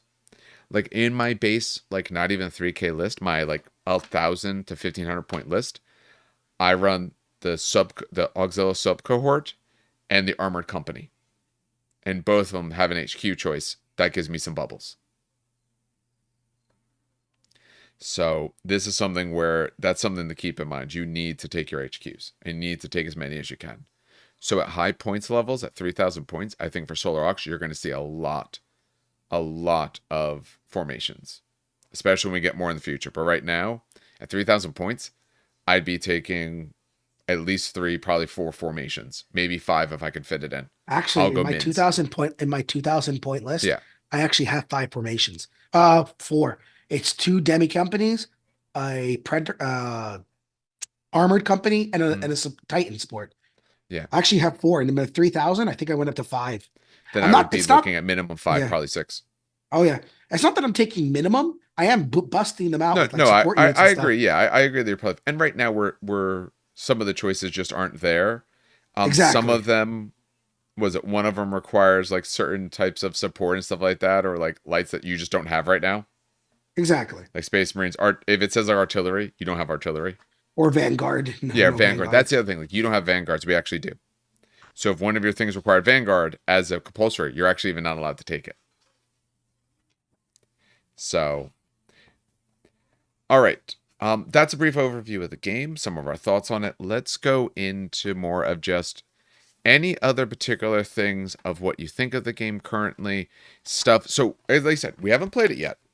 So, any not necessarily hot takes or things that you believe, and then we'll see if we still follow it later. Like, do you feel you got to take a bunch of planes? Actually, no. Okay. I was so scared of planes, right? But I Okay. feel like it's gonna be the 30K thing of all right, planes can be super scary. A Xiphon is super scary, even in 30K. But then I'm like, okay, I have Sicarans that are not anti-air, but they are tracking. So they'll still hit the planes on sixes, but they're re-rolling with 4 shots each. And I have 4 Sicarans.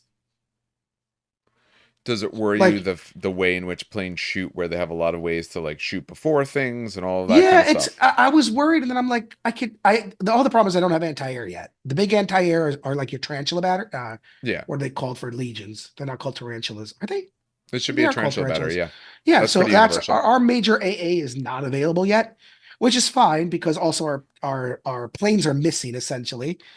Um, I think the big fear, the number one fear I had was void missiles. But to be honest, in 3,000 points, you can really only fit 2 Reavers. I don't wait, no, you can't even fit 2 Reavers because Reavers are what, 415? They're like 415? 415. No, no, so you can't fit You two could fit Reavers. two That's reavers. Yeah, 830. That's two void missiles that can wipe out essentially 2 detachments immediately. So if you have 2 Baneblade detachments, they are just gone. Which does feel it almost forces you wanting you to make min-sized detachments so that doesn't happen. Because if you or you take a just don't play detachment of like against the guy who's bringing nothing, a whole bunch of warp true, missiles. hold on, true, and it's only 2 of them, but 2 of them can literally kill you. Yeah, Um, I don't know. Warp missiles just they'll get factor on it, honestly, maybe, hopefully. But other than that, like I was reading the rules and watching the battle reports, and so far I've literally got no like people are complaining, oh my god, Karenite Orgrins are so powerful. They get 3d6 and they get furious charge. And I'm like, okay, and they save on sixes. yeah, shoot them. Yeah, Put a if you save legion, on let them sixes, and they're expensive in terms of this game, they're expensive. It's 4 bases for 50 points. That's actually yeah. expensive in this game. I'm like, shoot them. Yeah, Let them chew through a Legion squad. Oh no, I lost the Legion squad. Oh, you're parked in front of my predators, eat heavy bolters. yeah, Like I think people complain too quickly and then it settled down after people started playing the games. yeah. I I don't don't. have any like There's hot nothing I see that's too takes. strong. Yeah, the warp missile is the one. The warp missile is the one that's like, and Yes, the only reason, by the way, it's strong. By the way, just to point this out to people who are not listening, the warp missile does the amount you roll as many dice as models you can see. What was funny is if people took 2 Warhounds in a detachment, that would mean, or no, sorry, people took a Warhound, you used to be able to roll as many dice as you had wounds left. So if you had 2 Warhounds as a squad, you used to roll, I believe it was, I think they're 8 wounds, so it was like 16. Point is, no. A Warhound's like 3 or 4 3. wounds. So you used to roll 6 dice, Yeah, each doing 3 damage. It was insanity. Now it's 1 dice to hit a Titan. That's it. The problem is it's still like 1 die for every tank you see, and Baneblades are like they're they're very thick. I don't big. know. Did you build a Beyblade Yeah, yet? yeah. They're in the front of the house, but yeah, they're big. They're Okay. very I was gonna big. say show. They're big, so they're not very easy to hide. So I'm thinking to myself, like, okay, if I see like someone with six, how many Beyblades can you take? Let me see here. Let me open this. This take. I love this. I love this. I know Dave will put it as Yeah, what's I'll call put it it as a show note. as a yeah shared note thing. This is probably the best. I'll do a Solar Auxilia I want to Armored say it's Company like because it's 4 you probably. can take. I think it's 6. Hold on. No, I don't think it's 6. Super Heavy Tank Squad is what it's Yeah, called. so it's super heavy tank squad Oh, because it's it's not even called technically a you can Bane. take it in different formations You than can a take Beyblade. 6 Oh, you can take 6. Okay, I for only got 4. 390, 490, 490 for 490, Okay. which is not bad. But if I see, actually, that's not bad at all. Jesus Christ. 6 Baneblades or 6 Shadow Swords for 490. God. Um, anyway, but if I see all 6 Baneblades, I am rolling 6 dice on a 2 up, doing 3 damage. So that's 5 of those Baneblades. The can't speak today. 5 of those Baneblades dead, Yeah. which is really not a good feel. So No, but that that's the just means you just don't one. bring that. There you go. Exactly. That's literally the one. This is my 40K brain. There's my whack 40K brain speaking on that. That's instantly what I saw is like, oh God, this is bad. But again, we're talking about people who want to play Epic, people who probably play Heresy already. They're usually not whack anyway, so I have no issues with this Well, it's already. You know simple. what I mean? If you're going to a Yeah, tournament, that's one thing. If you're not doing it in a tournament, talk to your opponent. If they're bringing something that destroys half your army instantly, don't bring that. exactly. There you Please go. don't. But like I said, I have yet to see something that's like ridiculous. I saw like in one battle report where the Ogrins were hiding the building because he was going to charge out of that building, Hmm. right? And the opponent goes, okay, I remembered from last game where the Ogrins destroyed like a quarter of my army because I let them. I'm just going to tear down the building. Yep. And he did. And he killed, I think, like 5 of the bases when the building fell. So it's like, there's ways to play. And I kind of like that. And, the secondaries change it up. Honestly, I'm really excited for this game. Yeah. This is probably, and I hate to say this early because I haven't played a game yet, but listen, I love 40K. I'm looking at this seriously. I love 40K. Don't get me wrong. I love 40K, but not really. Like 40K is a fun game. Let me Let me tell you how much I love it. I don't really love it. no, What? no, it's okay. So it's a game of convenience, not a game of love, Okay. right? People play it around me. I can find games easily. I'm not always enjoying the game that I'm playing, right? It can be fun, but the way it's built, the way it's scored, Mm. it's not fun. I don't know if that makes sense, right? It's just Age of Sigmar, for example, much more fun game because of how wacky it can be. I don't mind losing in that game. And I've gotten my ass handed to me in Sigmar all the time. Still have fun in that game, right? Gotrek runs in the middle and gets down by clan rats. Meanwhile, 2 turns ago, he killed 2 magma droths. Yeah. Battletech is still at number one because Battletech is the perfect game, period. You can't change me on that.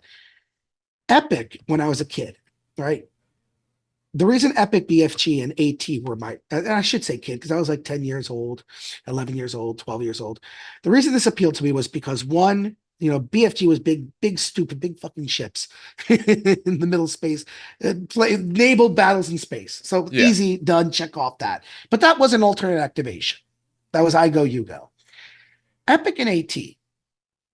AT I didn't really get into, by the way, when I was a kid. It was more of like I had a Titan and I would play whenever as like a side on.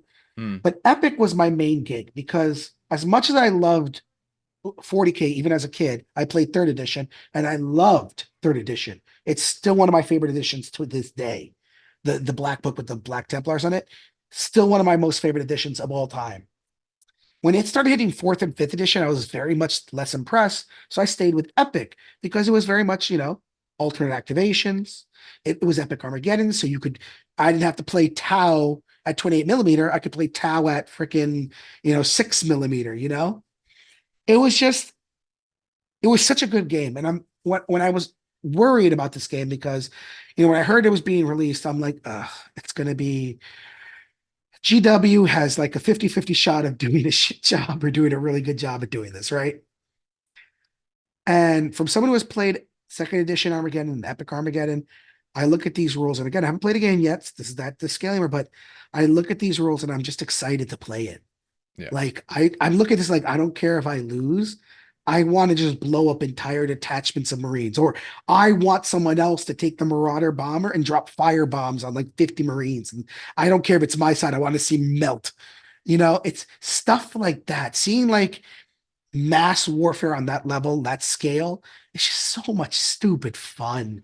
Yeah. It is. It's so much dumb fun. You lose a base and it's literally you're losing 5 dudes. You know. Anyway, So it's just it yeah. highlights that point I said that, part of it is part of your thrill. I'm not saying it's not a good game, but part of your thrill is because it also reminds you of what you did in your childhood and Yeah. that sort of time frame and all, which makes sense. Overall, though, I do think it does look like a very good game. I think, in terms of hot takes, I think you absolutely want planes. The Space Marine planes are better, but I think Solar Aux wants them as well. Arvis Lighters, good luck finding them. No, they're Hold better. on. Hold on. I'm gonna just really quick. I'm gonna spend only 2 minutes on this. I would disagree with you because if I look at the Xiphon, right? Xiphon is well, I'll keep that open because I literally opened up to your Solar Aux somehow automatically. Literally to the airplanes immediately. Page like 193. That's hilarious. Okay. Xiphon is 95 points, right? You get 2 of Yeah. them. Still only 1 wound, 3 up save. What's For their 95 jink? points, you get two. Yeah, 95, you get 2. All right, that's really good. Jink 5 up, interceptor. It's got 2 dice las cannons. These are what? Hit on a 4, AP1, accurate, so you can re-roll the hits. Anti-tank Skyfire. And then the rotary missile launcher, same thing, Skyfire tracking 4 plus -1. Just not Okay. accurate. Then I look at where's your Which one do you want to look at? the lightning. Okay. I own those. So I own 6 of them. Lightning is 85 points, so it's For 1. 10 less. No, for 2. No. Vehicle parentheses 2. That's size of the vehicle. Detachment size is how many you get. Oh, okay. So sorry, I was attachment size 1. Apologies. I keep forgetting. That's Okay. one thing I confuse always. Yeah. So we're both just ones. keep in mind when you look at it, Yeah. Yeah. next to the type, on the left side, you'll see type, parenthesis, a number. Yeah. That is the size of the thing, of what it is.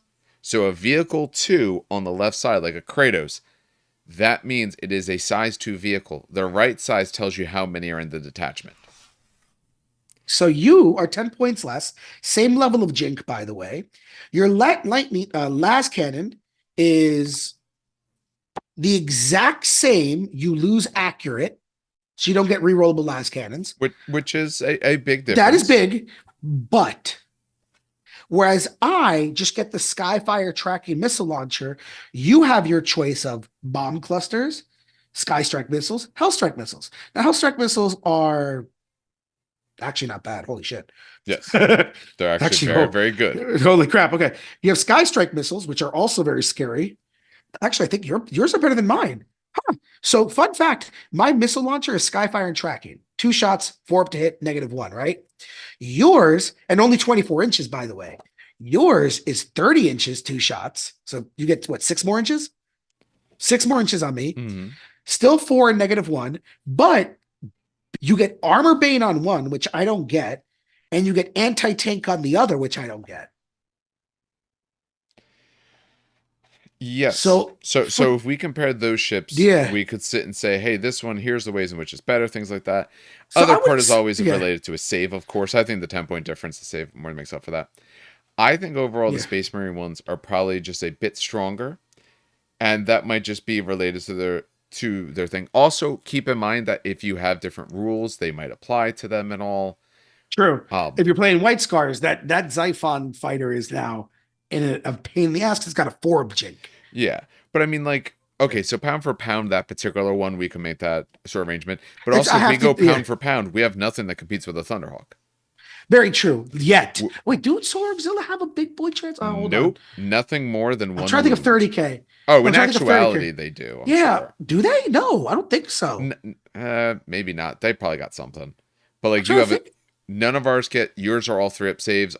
Some of ours are much worse saves. You have a 2-up save, 2-wound Thunderhawk. So it's like, I think overall, we probably bring more air firepower. You bring the stronger air firepower. Yeah. I'm trying to think. I don't think so. I'm just thinking, Laura. I don't think Solar Rocks have a Thunderhawk equivalent. No, I know they use Arvis. Yeah, true. That's also true. The Arvises are little tiny guys. Oh yeah, the Arvis. Arvis lighters. Arvis lighters, yeah. Yeah, there are flying Winnebagos. But they're the transport. They have as much armor as a Winnebago as well. Roughly, yeah. They're also Forge World resin. I don't own any. So no, didn't the Reeboks make them plastic? No, the Reeboks made them a Forge World resin tube kit.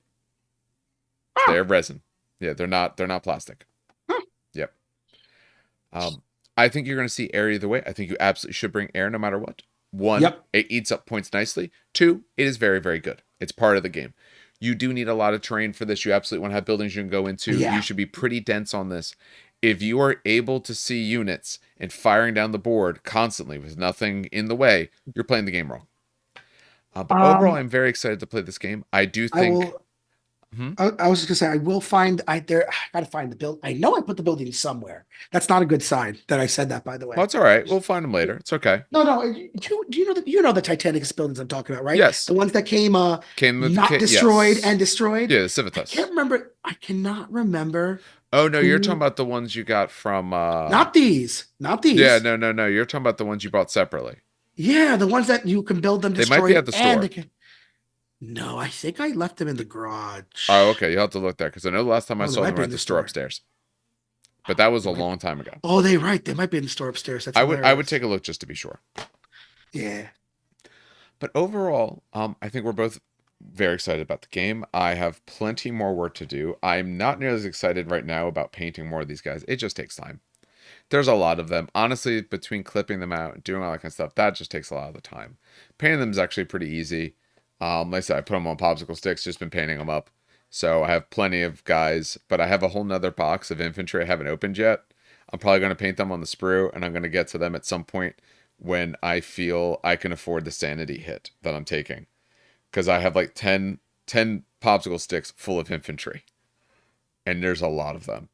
So I have plenty more of that to do, but um, we'll have to figure out when we can play several games. If they have this online, we might be able to do They that do. faster. Oh, hold on. I should also Do they post have a that link. current one?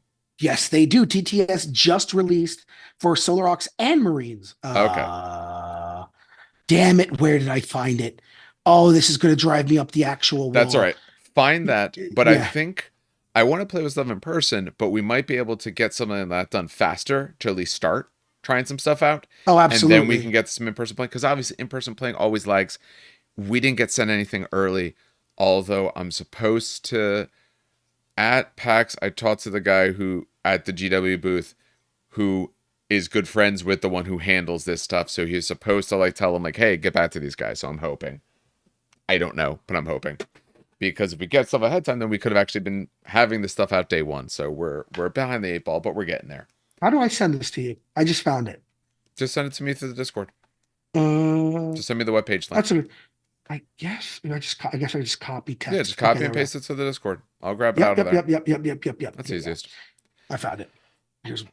All But right. yeah, no. So someone did do it for TTS, which is Good. So perfect. we can also get some games into there just so that way we can get some games in, pretty Yep. quickly as we, build up and then start switching to in person once we have everything put together.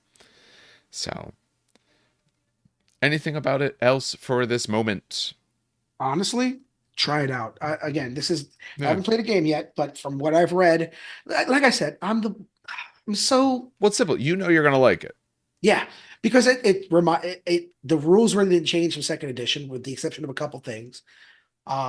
And honestly, like it's guys, it's teeny tiny people. Like, listen, I know 30K is great, 28 mil is great, but god damn, you can field literally if you wanted. What is it? How much was six Beyblades? 390? It was Guys, if you for want, something, but yeah, you whatever can it was. field 18 Beyblades on the field, and that doesn't even break. Oh, no, it does break. It barely breaks 1,000 points. Yeah. like, like for Christ's sake, 18 Beyblades. Why? Is it good? Who knows? Is it hilarious? Absolutely. Like, Yeah. this is a game that is looks great, feels great, and honestly, I can't wait to play it with more people. The other part of interest, because there's always the complaint of there's essentially two armies. They will put other pieces out. They're not going to do Oh yeah. Xenos, If this realistically. goes, no, they'll do Mechanicum. Hmm. Obviously, they won't be support. Mechanicum won't be Mechanicum as an army. I believe that Custodes will probably come out, but they will only be support. If they come out as their own army, I'll be surprised. I'll also buy it. Um, but yeah, just damn. But the other nice part is if you're part of any of it's at least on the Facebook groups. I don't know about the other groups, but there are people who've already put out rules for Eldar and Orcs, Yes. and they Oh, we already have should probably playtest post that rules out and too. stuff like that. So if you're a person who had them from the past or has them in other ways, you can absolutely give it a shot. Like the It was community support you're going to want to see be big for this to add in to give people those other options. honestly, I was gonna say it's Eldar Orcs and I think someone else too, which is kind of interesting. There might be, I remember those ones, there might be something else as well. So if you have those sort of interests, they're absolutely around. I'll post them up in spots when I find them. I know I've seen them in passing. I don't have those armies, so I wasn't really worried about it. I do kind of wish they had done it more in the 40K setting to an extent, just so you could get more of these Xenos type stuff. But maybe they're doing this now, and hey, if it goes well, then they'll do actual Epic again in like the 40K setting. Because Yep. they could transfer all this stuff over easily. Oh yeah. All right. I think that'll do it for us tonight. Like I said, we wanted this to be sort of our first taste and discussion of it. We will be doing some videos both when we play games. We'll be doing some learn to play videos, some actual play videos, all kinds of stuff. We just got to make sure everything is painted. Although, if it's on TTS, we can start doing that a little bit early just to be able to get some games in while I get things painted up. But like I said, over the next about another week or so, my schedule opens up entirely. Although I do have to learn R in terms of programming for data analysis. Ew. We're computer science is going to be offering a degree in data data analysis or data analytics and stuff like that. So they need some stat courses offered for it. We're handling that, so I have to learn R first. That makes It'll be sense. fine. It's like a short certificate from Harvard to go through and all. So I'll be doing that over my winter break. But as always, we do want to thank everyone who does listen or watch. If you're watching, I didn't really have anything else to show, so you see us much larger than we normally are.